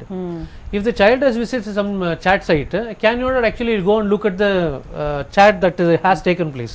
ಅಂದ್ರೆ ಆ ಒಂದು ದೃಷ್ಟಿ ನಾವು physically ಯಾವ ರೀತಿ oversight ಮಾಡ್ತೀವೋ ಅದೇ ಓವರ್ಸೈಟ್ನ if you apply for this mobile technology also problems ಆಗಲ್ಲ. ಹೀಗೆ ಎಷ್ಟೊಂದು ಟೆಕ್ನಾಲಜಿನಲ್ಲಿ ಲ್ಯಾಪ್ಟಾಪಲ್ಲಾಗಲಿ ಅಥವಾ ನಿಮ್ಮ ಇದರಲ್ಲಿ ಡೆಸ್ಕ್ಟಾಪಲ್ಲಾಗಲಿ ಪ್ಯಾರೆಂಟಲ್ ಕಂಟ್ರೋಲ್ಸ್ ಅಂತ ವಿಂಡೋಸಲ್ಲೇ ಇದೆ, ಆಂಡ್ರಾಯ್ಡ್ ಸಿಸ್ಟಮಲ್ಲೂ ಇದೆ ಪ್ಯಾರೆಂಟಲ್ ಕಂಟ್ರೋಲ್ಸ್ ಅಂತ. ಸೊ ನೀವು ಮೊಬೈಲ್ ಕೊಡೋದಾದ್ರೂ ಕೂಡ when you restrict all the chatting websites, ಮಗು ಹಾದಿ ತಪ್ಪುವಂಥ ಚಾನ್ಸಸ್ಸು ಬಹಳ ಕಡಿಮೆ ಆಗುತ್ತೆ. ಬಟ್ ಇಲ್ಲೇನಾಗ್ತಿದೆ ಅಂದರೆ ಮೊಬೈಲ್ ಕೊಟ್ಟಿದ ತಕ್ಷಣ ಮುಕ್ತವಾಗಿ ಪೂರ್ಣವಾಗಿ ಫ್ರೀಡಮ್ ಕೊಡಬೇಕು ಅನ್ನೋ ಭಾವನೆ ಎಲ್ಲೋ ಇದೆ. ಅಥವಾ ನಾವು ಕೊಟ್ಟರು ಸಹ ಆ ಮಗುವಿನ ಫ್ರೀಡಮ್ನ ಒಂದು ತಕ್ಕ ಮಟ್ಟಿಗೆ ರೆಸ್ಟ್ರಿಕ್ಷನ್ ಹಾಕಬೇಕು, ಅದಕ್ಕೊಂದು ಬೌಂಡ್ರಿ ಹಾಕಬೇಕು ಅನ್ನೋದನ್ನ ಪೇರೆಂಟ್ಸು ಮರೆತು ಹೋಗ್ತಾ ಇದ್ದಾರೆ. ಯಾವಾಗ ಮರೆತು ಹೋಗ್ತಾರೋ ಈ ರೀತಿ ಆದಂತ ಅವಘಡಗಳು ನಡೆಯುವಂತ ಸಾಧ್ಯತೆ ಹೆಚ್ಚಾಗ್ತಾ ಹೋಗುತ್ತೆ. ಕರೆಕ್ಟ್. ಒಟ್ಟಿನಲ್ಲಿ ಒಂದು ಪ್ರೈವೇಸಿ ಮತ್ತೆ ಮಾನಿಟರ್ ಅನ್ನೋದು ತುಂಬಾ ಅಗತ್ಯ ಅಂತ ಹೇಳ್ತಾರೆ. Privacy is different, and just because you have an oversight doesn't mean to say that the privacy is not being given to the child. ಇದು ಎರಡು ಕರೆಕ್ಟ್ ಕಾನ್ಸೆಪ್ಟ್ ಅರ್ಥ ಮಾಡ್ಕೋಬೇಕು ಪೇರೆಂಟ್ಸ್. ಕರೆಕ್ಟ್. ಗಾಯತ್ರಿ ಮೇಡಮ್, ನೀವು ಹೇಳಿ ನೋಡಿ, ಇವಾಗ ಶಾಲೆಯಲ್ಲಿ ನೀವು ಕೆಲಸ ಮಾಡೋದ್ರಿಂದ, ಟೀಚರ್ ಆಗಿರೋದ್ರಿಂದ ಈಗಿನ ಮಕ್ಕಳು ಎಷ್ಟು ಚುರುಕು ಅಂತ ಹೇಳ್ಬೋದು. ಪ್ರಳಯಾಂತಕರು ಇರ್ತಾರಲ್ಲ. ಸೊ ಸ್ಕೂಲಲ್ಲಿ ಫೋನ್ಸ್ ಎಲ್ಲ ಬ್ಯಾನ್ ಮಾಡಿದ್ರು ಕೂಡ ತಗೊಂಡು ಬರೋರಿದ್ದಾರೆ, ಫೋನಲ್ಲಿ ಮಾತಾಡೋರು ಸಿಕ್ಬಿದ್ದವರಿದ್ದಾರೆ. ಸೊ ಏನಕ್ಕೆ ಇಷ್ಟೊಂದು ಡಿವಿಯೇಷನ್ಸ್ ಆಗುತ್ತೆ ಮಕ್ಕಳಿಗೆ? ಮೊಬೈಲು ಇದು ಆಕರ್ಷಣೆ ಯಾಕೆ ಹೆಚ್ಚಾಗುತ್ತೆ, ಏನಕ್ಕೆ ಅಂತ? ಇದಕ್ಕೆ ನಾನು ಹೇಳೋದು ಅಂದರೆ, ಹೆಚ್ಚಿನ ಅಂಶ ತಂತ್ರಜ್ಞಾನದಿಂದ ನಮ್ಮ ಜೀವನ ಒಂಥರ ಸುಖಮಯವಾಗುತ್ತೆ ಅಂತ ನಮ್ಮ ಭಾವನೆ. ಆದರೆ ತಂತ್ರಜ್ಞಾನನ ಎಲ್ಲಿ ಎಷ್ಟರ ಮಟ್ಟಿಗೆ ಬಳಸ್ಕೊಳ್ಬೇಕು ಅಂತನೋ ಅರಿವಳಿಕೆ ಪೋಷಕರಿಗೂ ಇರಬೇಕು. ಅವ್ರಿಗೇನೆಂದರೆ, ತಂದೆ ತಾಯಿ ಇಬ್ಬರು ಕೆಲ್ಸಕ್ಕೆ ಹೋಗೋರು ಇರ್ತಾರೆ, ಮಕ್ಕಳಿಗೆ ಅದು ಒಂದು ಮಗು ಆ ಥರ ಇದ್ದಾಗ ಜೊತೆನಲ್ಲಿ ಆಡೋರಿರಲ್ಲ, ಅವ್ರನ್ನೆಲ್ಲೂ ಬಿಡೋಕ್ಕೂ ಆಗಲ್ಲ. ಅಂಥ ಸಂದರ್ಭದಲ್ಲಿ ಏನು ಮಾಡ್ತಾರೆ, ಅದು ಅಲ್ದಿರ ಅವ್ರ ಮನಸ್ಸಿನಲ್ಲಿರುತ್ತೆ, ನಾವು ನಮ್ಮ ಮಕ್ಕಳಿಗೆ ಕೊಡಬೇಕಾದ ಸಮಯ ಕೊಡ್ತಾ ಇಲ್ಲ, ಅದನ್ನು ಗಿಲ್ಟಿ ಕಾನ್ಷಿಯಸ್ ಇರುತ್ತೆ. ಅದಕ್ಕೆ ಅವ್ರೇನು ಮಾಡ್ತಾರೆ, ಇದನ್ನೇನೋ ಒಂದು ಗ್ಯಾಡ್ಜೆಟ್ ಕೊಡ್ತೀನಿ, ಸೊ ಅದರಿಂದ ಮಗು ಅದರಿಂದ ಬಳಸ್ಕೊಂಡು ಅವ್ರೇನು ಅಂದ್ಕೊಳ್ತಾರೆ, ನನ್ನ ಗಿಲ್ಟಿ ಇದನ್ನು ಇದು ಮಾಡ್ಕೊಳ್ತೀನಿ ಅಂತ. ಬಟ್ ಮಗು ಅದನ್ನು ಎಷ್ಟು ಮಟ್ಟಿಗೆ ಉಪಯೋಗಿಸ್ಕೊಳ್ತೆ, ಯಾವ ರೀತಿ ಉಪಯೋಗಿಸ್ಕೊಳ್ತೆ ಅಂತ ಅನ್ನೋದನ್ನ ಇವ್ರು ಹೇಳ್ದಂಗೆ ಅದನ್ನು ನೋಡೋ ವ್ಯವಧಾನ ಅಥವಾ ಸಮಯ ಇಲ್ಲದೆ ಇರ್ಬೋದು. ಆಮೇಲೆ ಮಕ್ಕಳಿಗೆ, ಅಷ್ಟು ವಯಸ್ಸಿನ ಮಕ್ಕಳಿಗೆ ಮೊಬೈಲ್ ನಿಜವಾಗ್ಲೂ ಬೇಕಾ, ಅದನ್ನು ಅವ್ರು ಯೋಚನೆ ಮಾಡಬೇಕು. ಯಾವುದಕ್ಕೋಸ್ಕರ ಕೊಡಿಸ್ತಾ ಇದ್ದಾರೆ. ಕೆಲವು ಮಕ್ಕಳು ಹೇಳ್ತಾರೆ, ನಾವು ಸ್ಕೂಲ್ ಆದಮೇಲೆ ಟ್ಯೂಷನಿಗೆ ಹೋಗ್ತೀವಿ, ಆಮೇಲೆ ನಾವು ಹೋಗೋದು 7 ಗಂಟೆ 8 ಗಂಟೆ ಆಗುತ್ತೆ ಮನೆಗೆ, ಸೊ ನಾನು ನಮ್ಮ ಪೇರೆಂಟ್ಸನ್ನ ಕಾಂಟ್ಯಾಕ್ಟ್ ಮಾಡಬೇಕು, ನನಗೆ ಅದಕ್ಕೋಸ್ಕರ ನಾನು ಮೊಬೈಲ್ ತರ್ತೀನಿ. ಆಯಿತು, ಮೊಬೈಲ್ ಎಂಥ ಮೊಬೈಲ್ ಕೊಡಿಸ್ಬೇಕು? ಜಸ್ಟ್ ಕಾಂಟ್ಯಾಕ್ಟ್ ಮಾಡಿದ್ರೆ ಸಾಕು, ಇಂಟರ್ನೆಟ್ ಯಾತಕ್ಕೆ ಬೇಕು? ಇದನ್ನು ಪೋಷಕರು ಯೋಚನೆ ಮಾಡಬೇಕಾಗತ್ತೆ. ಕರೆಕ್ಟ್.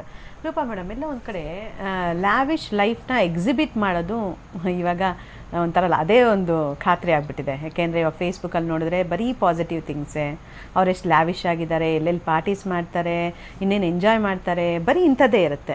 ಎಲ್ಲ ಒಂದು ಕಡೆ ಈ ಶ್ರೀಮಂತಿಕೆನ ಎಕ್ಸಿಬಿಟ್ ಮಾಡೋದು ಕೂಡ ಈ ಥರ ತೊಂದರೆಗಳಾಗೋದಕ್ಕೆ ಕಾರಣ ಆಗತ್ತೆ ಅಂತ. ಹೌದು, ಇರಬಹುದು. Plus technology it's a double edge tool. ಅದು ಸರಿಯಾಗಿ ಉಪಯೋಗಿಸ್ಕೊಂಡ್ರೆ ಇಟ್ ಈಸ್ ಗುಡ್, ಇಲ್ಲದಿದ್ರೆ ನೋಡಿ ಈ ರೀತಿ ಅನಾಹುತಗಳಾಗುತ್ತೆ. ಫೇಸ್ಬುಕ್ಕಲ್ಲೂ ಕೂಡ ನಾನೇ ಎಷ್ಟೋ ಟೈಮಲ್ಲಿ ನೋಡಿದ್ದೀನಿ, ನನ್ನ ಫ್ರೆಂಡ್ಸ್ ಅವರ ಮಕ್ಕಳಿಗೆ ಫೇಸ್ಬುಕ್ ಅಕೌಂಟ್ ಓಪನ್ ಮಾಡಿಕೊಟ್ಟಿದ್ದಾರೆ. ಫೇಸ್ಬುಕ್ ರೂಲ್ಸೇ ಇದೆ, 13 ಇಯರ್ಸ್ ಕೆಳಗಡೆ ಇರೋರಿಗೆ ಫೇಸ್ಬುಕ್ ಅಕೌಂಟ್ ಓಪನ್ ಮಾಡಬಾರ್ದು ಅಂತ. ಬಟ್ ಯುನೋ ಅದರ ಆ ಮಗುದು ಏಜ್ ಇನ್ಕ್ರೀಸ್ ಮಾಡಿಬಿಟ್ಟು ಒಂದು 13 14 ಅಂತ ಟೈಪ್ ಮಾಡಿ ಅಕೌಂಟ್ ಓಪನ್ ಮಾಡ್ತಾರೆ. ಬಟ್ ಒಂದು ಪ್ರಾಬ್ಲಮ್ ಏನಂದರೆ, ಫೇಸ್ಬುಕ್ಕಲ್ಲಿ they don't have a proper screening system. ನೀವು ಸುಳ್ಳು ಹೇಳಿ ನಿಮ್ಮ ಏಜ್ ಜಾಸ್ತಿ ತೋರಿಸಿದ್ರು ಕೂಡ ಅದು ಅಷ್ಟು ಸರಿಯಾಗಿ ಕಂಡು ಹಿಡಿಯೋಕ್ಕಾಗಲ್ಲ ಅವ್ರಿಗೆ. ಬಟ್ ಅನಾಹುತಗಳು ನಮಗೇನೆ ಆಗೋದು. ಈಗ ನೋಡಿ, 13 to 17 ಇಯರ್ಸ್ ತನಕನೂ ಫೇಸ್ಬುಕ್ ಪಾಲಿಸಿ ಸ್ವಲ್ಪ ಡಿಫ್ರೆಂಟ್ ಇದೆ. 13 ಇಂದ 17 ಇರೋರಿಗೆ ಅವ್ರು ಏನೇ ಹಾಕಿದ್ರು ಕೂಡ ಪಬ್ಲಿಕ್ ಅಂತ ಅಲ್ಲಿ ಪಬ್ಲಿಕ್ ಫ್ರೆಂಡ್ಸ್ ಆಫ್ ಫ್ರೆಂಡ್ಸ್ ಅಂತ ಎಲ್ಲ ಇರುತ್ತಲ್ಲ ಪ್ರೈವಸಿ ಸೆಟ್ಟಿಂಗ್ಸ್ ಅಲ್ಲಿ. ಅಂದ್ರೆ ನೀವು ಏನ್ ಹಾಕ್ತೀರಿ, ಪೋಸ್ಟ್ ಮಾಡ್ತೀರಿ, ನಿಮ್ ಫೋಟೋಸ್ ಇರ್ಬೋದು ಅಥವಾ ಏನೋ ಒಂದು ಬರ್ದಿದ್ದಿರ್ಬೋದು, ಅದೇನ್ ಹಾಕ್ತಿರೋ ಅದು ಯಾರಿಗೆ ಕಾಣುತ್ತೆ ಅನ್ನೋದು ಪ್ರೈವಸಿ ಸೆಟ್ಟಿಂಗ್ಸ್ ಅಲ್ಲಿ ಇರುತ್ತಲ್ಲ. ಅಡಲ್ಟ್ಸ್ಗೆ ಪಬ್ಲಿಕ್ ಅಂತ ಹಾಕಿದ್ರೆ ಪಬ್ಲಿಕ್ ಅಲ್ಲೇ ಕಾಣುತ್ತೆ. ಬಟ್ ಈ 13 to 17 ಏಜ್ ಗ್ರೂಪ್ ಅಂತ ನೀವು ಹಾಕೊಂಡು ಓಪನ್ ಮಾಡಿದ್ರೆ ಅಕೌಂಟ್ನ, it will automatically show A different settings. ಅಂದ್ರೆ ನೀವು ಪಬ್ಲಿಕ್ ಅಂತ ಅಲ್ಲಿ ಹಾಕಿದ್ರು ಕೂಡ ನಿಮ್ಮ ಇದನ್ನ ಪಬ್ಲಿಕ್ ಕಾಣಿಸಲ್ಲ, ಬರೀ ಫ್ರೆಂಡ್ಸ್ ಅಥವಾ ಫ್ರೆಂಡ್ಸ್ ಆಫ್ ಫ್ರೆಂಡ್ಸ್ಗೆ ಸಿಗುತ್ತೆ. ಪ್ಲಸ್ ಪ್ಲೇಸಸ್ ಅವ್ರು ಏನ್ ಹಾಕ್ತಾರೆ, ನಾನು ಇಂಥ ಕಡೆ ಹೋದೆ ಅಂತ ಹಾಕಿದ್ರು ಕೂಡ ಅದು ಪಬ್ಲಿಕ್ ಆಗಿ ಕಾಣೋದಿಲ್ಲ. It is only for friends or friends of friends. ಇಷ್ಟು ಕೇರ್ ಅಟ್ ಲೀಸ್ಟ್ ಫೇಸ್ಬುಕ್ ತಗೊಂಡಿದೆ. ಬಟ್ ಆದ್ರೂ ಕೂಡ 13 to 17 ಇಯರ್ಸ್ ಇರೋರು ಕೂಡ ಅವ್ರ ಏಜ್ ನ ಏನೋ ಜಾಸ್ತಿ ಹಾಕ್ಬಿಟ್ಟು 19 or 20 ಅಂತ ಹಾಕ್ಬಿಟ್ಟು ಓಪನ್ ಮಾಡಿದ್ರೆ ಅದೇ ಈ ತರ ಸ್ಟಾಕಿಂಗ್. ಈಗ ನಾನು ಎಲ್ಲೋ ಹೋಗಿದ್ದೀನಿ, ಯಾವ್ದೋ ಒಂದು ಕೆಫೆಗೆ ಹೋಗಿದ್ದೀನಿ, ಅದನ್ನು ಹಾಕ್ತಾರೆ ಮಕ್ಕಳು, ಗೋಯಿಂಗ್ ಟು ಕೆಫೆ ಅಂತ ಸೋ ಅಂಡ್ ಸೋ ಅಂತ.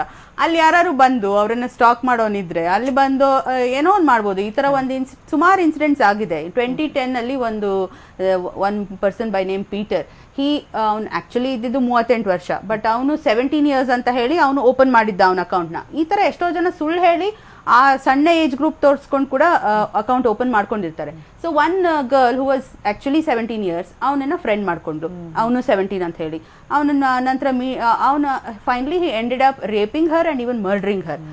ಇದಾಗಿದ್ದು USA ಅಲ್ಲಿ. ಬಟ್ ಅದಾದ್ಮೇಲೆ ಫೇಸ್ಬುಕ್ ಆ ಕಂಟ್ರಿಯಲ್ಲಿ ಸ್ವಲ್ಪ ಸ್ಟೆಪ್ಸ್ ತಗೋತು. ಏನಂದ್ರೆ ಅಲ್ಲಿ ಇದ್ದಿದ್ದ ಸೆಕ್ಷುವಲ್ ಅಫೆಂಡರ್ಸ್ ಅಂತ ಏನ್ ಪೊಲೀಸ್ ರೆಕಾರ್ಡ್ಸ್ ಅಲ್ಲಿ ಇರುತ್ತೆ, ಅವ್ರನ್ನೆಲ್ಲ ಅವ್ರದ್ದು ಅಕೌಂಟ್ ಎಲ್ಲ ಡಿಲೀಟ್ ಮಾಡ್ತು ಫೇಸ್ಬುಕ್ US ಅಲ್ಲಿ 7-8 ವರ್ಷದ ಹಿಂದೆ. But that has not happen in other countries. So ನಮ್ಮಲ್ಲಿ ಇನ್ನೂ ಹಾಗೆ ಇದ್ದಾರೆ. ಸೊ ಹಾಗಾಗಿ ನಾವು ಜಾಗರೂಕರಾಗಬೇಕು. ಮಕ್ಕಳಿಗೆ ನಾವು ಹೇಗೆ ಮಕ್ಕಳಿಗೆ ಹೇಳ್ಕೊಡ್ತೀವಿ, ಇಂಥ ಕಡೆ ಹೋಗ್ಬೇಡ, ಇಷ್ಟೊತ್ತಿಗೆ ವಾಪಸ್ ಬಾ ಅಂತ ಹೇಗೆ ಹೇಳ್ಕೊಡ್ತೀವಿ, ಹಾಗೇನೆ ಆನ್ಲೈನ್ ಅಲ್ಲಿ ಕೂಡ ನಾವು ಅಡಲ್ಟ್ಸ್ ಹೇಳ್ಕೊಡ್ಬೇಕಾಗತ್ತೆ. ಅಂದ್ರೆ ಗೊತ್ತಿಲ್ಲದವ್ರನ್ನ ಫ್ರೆಂಡ್ಸ್ ಲಿಸ್ಟ್ ಅಲ್ಲಿ ಇನ್ಕ್ಲೂಡ್ ಮಾಡ್ಕೋಬೇಡ, ಸ್ಟ್ರೇಂಜರ್ಸ್ ನ. ಮಿನಿಮಮ್ ಇನ್ಫಾರ್ಮೇಶನ್ ಹಾಕು, ಮತ್ತೆ ಅವ್ರು ಎಂತ ಫೋಟೋಸ್ ಹಾಕ್ತಾರೆ ಅದನ್ನ ಕೂಡ ನನಗೆ ತೋರ್ಸ್ ಹಾಕು ಅಂತ ಹೇಳೋದಾಗ್ಲಿ. ಮತ್ತೆ ಪೇರೆಂಟ್ಸ್ ಏನೇ ಫೇಸ್ಬುಕ್ ಅಲ್ಲಿ ಅವ್ರ ಮೇಲೆ ನಿಗಾ ಇಡೋದಕ್ಕೆ ಅವ್ರ ಫ್ರೆಂಡ್ ಆಗ್ಬೇಕು. ಯಾಕಂದ್ರೆ ಅವ್ರು ಏನ್ ಪೋಸ್ಟ್ ಮಾಡ್ತಾ ಇದಾರೆ ಅನ್ನೋದು ಗೊತ್ತಾಗತ್ತೆ. So it is nothing wrong. ಮತ್ತೆ ಯಾವ ಪೇರೆಂಟ್ಸ್ ಫೇಸ್ಬುಕ್ ಅಲ್ಲಿ ಇಲ್ಲ, ದಯವಿಟ್ಟು ನೀವು ಫೇಸ್ಬುಕ್ ಬಗ್ಗೆ ತಿಳ್ಕೊಳ್ಳಿ. ಯಾಕಂದ್ರೆ ನಿಮ್ ಮಕ್ಳು ಏನ್ ಮಾಡ್ತಾ ಇದಾರೆ ಅನ್ನೋ ಬಗ್ಗೆ ನಿಮ್ಗೊಂದು ಮಾಹಿತಿ ಇರ್ಬೇಕು. ಅದು ಹೇಗೆ, ಏನು, ಯಾವ ತರ ಆಪರೇಷನ್. ಫಾಲೋವರ್ಸ್ ಅಲ್ಲಿ ತಾಯಿ ತಂದೆ ಇರ್ಬೇಕು. ಇಷ್ಟು ಜನ ಫಾಲೋವರ್ಸ್ ಇದಾರೆ ಅಂತ ಖುಷಿಯಾಗಿ ಹೇಳ್ಕೊಂತಿರ್ತಾರೆ ಮಕ್ಳು. ಅದ್ರಲ್ಲಿ ಅವರು ಕೂಡ ಒಬ್ಬರಾಗಿದ್ದಾರೆ, ಒಳ್ಳೇದು. ಅವ್ರು ಏನ್ ಹಾಕ್ತಾರೆ ಅದು ಗೊತ್ತಾಗುತ್ತೆ ನಮ್ಗೆ. Very true madam. ಮತ್ತಷ್ಟು ಚರ್ಚೆ ಮಾಡ್ತೀನಿ. ಒಂದು ಚಿಕ್ಕ ಬ್ರೇಕ್ ನಂತರ ಮತ್ತೆ ಚರ್ಚೆ ಮುಂದುವರಿಯುತ್ತೆ.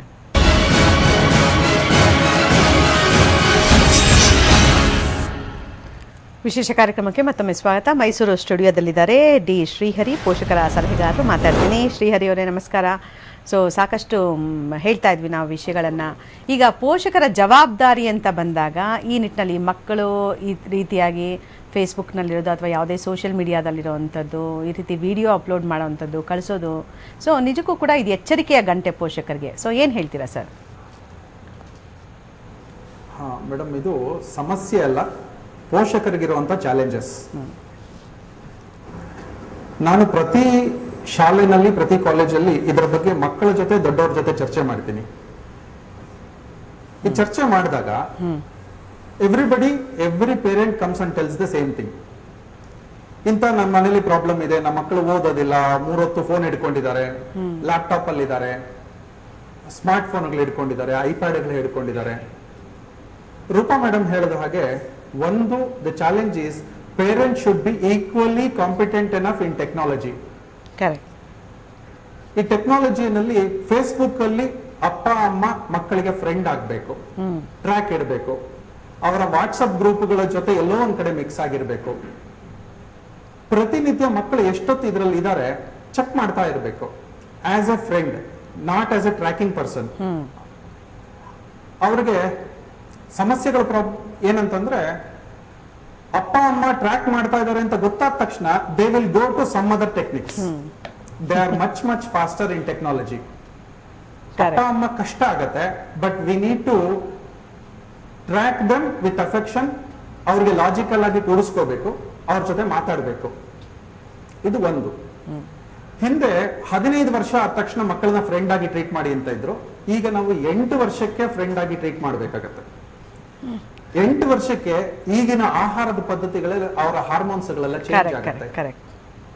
ಯಾವ 13-14 ವರ್ಷಕ್ಕೆ ಆಗ್ತಾ ಇತ್ತು ಅದು ಇವಾಗ 8-9 ವರ್ಷಕ್ಕೆ ಗಂಡು ಹೆಣ್ಣು ಎರಡರಲ್ಲೂ ಆಗತ್ತೆ. ಸೊ ದೀಸ್ ಚಾಲೆಂಜಸ್ ಮಕ್ಕಳನ್ನ ಬೈದೆ ಎಲ್ರ ಎದುರುಗಡೆ ಹಂಗಸ್ದೆ, we need to take them as friends right from my 8th year, ಅವರ 8ನೇ ವರ್ಷದಲ್ಲಿ. ಅದರ ಜೊತೆಗೆ ಅವರಿಗೆ ಪಾಸಿಟಿವ್ ಅಟ್ಮಾಸ್ಫಿಯರ್ ಗಳನ್ನ ಕೊಡ್ತಾ ಹೋಗ್ಬೇಕು. This is what we are trying to do. ಮಕ್ಕಳ ಜೊತೆನೂ ಬರೀಬೇಕು. ಅಪ್ಪ ಅಮ್ಮ ಹಣ ಕೊಟ್ಟಂಗಿರ್ಬಾರ್ದು, ಹಣ ಕೊಟ್ಟು ಗ್ಯಾಜೆಟ್ಸ್ ಕೊಡೋ ಹಾಗಿರ್ಬಾರ್ದು. ಓಕೆ, ಕರೆಕ್ಟ್ ಸರ್, ಮಾತಾಡ್ತೀನಿ ಸರ್. ಲಂಚ ಕೊಡಬಾರ್ದು. ರಘು ಅವರೇ ನೋಡಿ, ಇವಾಗ ಚಾಲೆಂಜಸ್ ಅಂತಾನೆ ಹೇಳಿದ್ರು, ತಂದೆ ತಾಯಿಯರಿಂದಿರುವಂಥ ಚಾಲೆಂಜಸ್ ಮಕ್ಕಳನ್ನ ಬೆಳೆಸೋದ್ರಲ್ಲಿ ಅಂತ. ಇವಾಗ ನೋಡಿ 8-9ಕ್ಕೆ ಇವಾಗ ಹಾರ್ಮೋನ್ಸ್ ಎಲ್ಲಾನು ವೇರಿಯೇಷನ್ ಆಗಿ ಇವಾಗ ಮೈನರಿಯುವಂಥದ್ದು 8-9 ವರ್ಷಕ್ಕೆ ಸ್ಟಾರ್ಟ್ ಆಗ್ತಾ ಇದೆ ಅನ್ನೋಂಥದ್ದು. ಸೊ ಇಂಥ ಸಂದರ್ಭದಲ್ಲಿ ಇವಾಗ ಮಕ್ಕಳನ್ನ ನೋಡ್ಕೊಳ್ಳೋ ಅಂಥ ಸಂದರ್ಭದಲ್ಲಿ ನಾನು ಹೇಳಿದೆ ಆಗ್ಲೇ ನಿಮಗೆ, ಮಕ್ಕಳು ಯಾವಾಗಲೂ ಸಣ್ಣ ಮಕ್ಕಳ ಥರನೇ ಟ್ರೀಟ್ ಮಾಡ್ತಾ ಇರ್ತಾರೆ ಅಂತ. ಇವಾಗ ಈ ಸೆಕ್ಸ್ಗೆ ಎಕ್ಸ್ಪೋಸ್ ಆಗ್ತಾರಲ್ಲ ಈ ಮಕ್ಕಳು, ಸೊ ಸಡನ್ನಾಗಿ ಯಾವುದೋ ಒಂದು ವಿಡಿಯೋ ಬಂತು, ಫೋಟೋ ಬಂತು, ಇದನ್ನ ನೋಡಿ ಮಕ್ಕಳು ಆಘಾತಕ್ಕೊಳಗಾಗ್ತಾರ ಮೊದಲ ಬಾರಿಗೆ. ಆಮೇಲೆ ಹೋಗ್ತಾ ಅದು ಖುಷಿ ಕೊಡುವಂಥದ್ದು. ಇವಾಗ ನಾವು ನೋಡಿದಂಥ ಕೇಸ್ ಸ್ಟಡಿ ಇದೆಯಲ್ಲ, ಅದನ್ನ ನೋಡ್ತಾ ಹೋದ್ರೆ ಯಾವ ಥರ ವೇರಿಯೇಷನ್ಸ್ ಆಗುತ್ತೆ ಮಕ್ಕಳಲ್ಲಿ ಅಂತ. Some amount of age related curiosity ಅಂತ ಹೇಳ್ತೀವಿ. ಅವರು ಹದಿಹರಿಯಕ್ಕೆ ಬಂದಾಗ ಸಾಮಾನ್ಯವಾಗಿ ಈ ಥರದ ವಿಷಯಗಳಲ್ಲಿ ಸ್ವಲ್ಪ ಮಟ್ಟಿಗೆ ಕ್ಯೂರಿಯಾಸಿಟಿ ಬರೋದು ಸಹಜ. ಈಗ ಆ ಕ್ಯೂರಿಯಾಸಿಟಿನ ಯಾವ ಒಂದು ದಿಕ್ಕಿನಲ್ಲಿ ನಾವು ಅದನ್ನ ಮ್ಯಾನೇಜ್ ಮಾಡ್ತೀವಿ ಅನ್ನೋದ್ರ ಮೇಲೆ ಅದು ಯಾವ ರೀತಿ ಮುಂದಕ್ಕೆ ಬೆಳೀತಾ ಹೋಗುತ್ತೆ ಅನ್ನೋದು ನಿರ್ಧಾರ ಆಗುತ್ತೆ. ಯಾವಾಗ ಪೋಷಕರು ಆ ವಿಷಯನ ಮಾತಾಡೋದನ್ನೇ ನಿಲ್ಲಿಸ್ಬಿಡ್ತಾರೋ, ಅಥವಾ ಮಗು ಆ ವಿಷಯ ಮಾತಾಡಿದಾಗ ಪೋಷಕರಿಗೆ ಮುಜುಗರ ಆಗುತ್ತೋ, ಅದು ಮಗು ನೋಡುತ್ತೋ, ಆವಾಗ ಪ್ರಾಯಶಃ ಮಗು ಪೋಷಕರ ಜೊತೆ ಈ ಒಂದು ವಿಚಾರದಲ್ಲಿ ಓಪನ್ ಆಗಿ ಮಾತಾಡಲಿಕ್ಕೆ ಹಿಂಜರಿಯುತ್ತೆ. ಹಿಂಜರಿದಾಗ ಮಗುಗಿರ್ತಕ್ಕಂಥ ಆಪ್ಷನ್ ಒಂದೇ, ಒಂದು ತನಗಿರ್ತಕ್ಕಂಥ ಒಂದು ಏನು ಪ್ರಯೋಗ ಇದೆ, ಮೊಬೈಲ್ ಇರ್ಬೋದು ಅಥವಾ ಡೆಸ್ಕ್ಟಾಪ್ ಲ್ಯಾಪ್ಟಾಪ್ ಇರ್ಬೋದು, ಅಲ್ಲಿ ಅದರ ಬಗ್ಗೆ ಆ ಕ್ಯೂರಿಯಾಸಿಟಿನ ಯಾವ ರೀತಿ ವ್ಯಕ್ತಪಡಿಸೋದು ಅನ್ನೋದನ್ನ ಅದು ಪ್ರಯತ್ನ ಪಡುತ್ತೆ. ಎರಡನೆಯದು ಫ್ರೆಂಡ್ಸ್. ನೀವು ಪ್ರಾಯಶಃ ಆ ವಯಸ್ಸಿನಲ್ಲಿ ಮಕ್ಕಳು ಜಾಸ್ತಿ ಫ್ರೆಂಡ್ಸ್ ಮಾಡ್ಕೊಳ್ಳೋದು ಕೂಡ ಈ ವಿಚಾರವಾಗಿ ಡಿಸ್ಕಸ್ ಮಾಡಲಿಕ್ಕೆ ಸುಲಭ ಆಗುತ್ತೆ. ನಂಗೆ ಹಿಂಗೆ ಅನಿಸ್ತಿದೆ ಅಂತ. Because there is an element of innocence even there. ಆ ಇನ್ನೋಸೆನ್ಸ್ ಇನ್ನೂ ಹೋಗಿರಲ್ಲ, ಆದರೆ ಕ್ಯೂರಿಯಾಸಿಟಿ ಇರುತ್ತೆ. ಕ್ಯೂರಿಯಾಸಿಟಿ ಇರತಕ್ಕಂಥ ಇನ್ನೋಸೆನ್ಸ್ನ ಯಾವ ರೀತಿಯಾಗಿ ಸೇಫ್ ಆಗಿ ವ್ಯಕ್ತಪಡಿಸೋದು, ಫ್ರೆಂಡ್ಸ್ ಜೊತೆ ವ್ಯಕ್ತಪಡಿಸ್ಬೋದು. ಇಲ್ಲಿ ನೋಡಿ, ಇವರು ಕೂಡ, ಈ ಮಗು ಕೂಡ ಆ ವ್ಯಕ್ತಿನ ಫ್ರೆಂಡ್ ಆಗಿ ಮಾಡ್ಕೊಂಡಿದ್ದಾರೆ. ಫ್ರೆಂಡ್ ಆಗಿ ಮಾಡ್ಕೊಂಡ ಮೇಲೆ ತನ್ನ ಮನಸ್ಸಿನಲ್ಲಿ ಏನಿದೆ ವಿಚಾರಗಳನ್ನ ನಿಧಾನವಾಗಿ ವ್ಯಕ್ತಪಡಿಸಲಿಕ್ಕೆ ಶುರು ಮಾಡಿದೆ.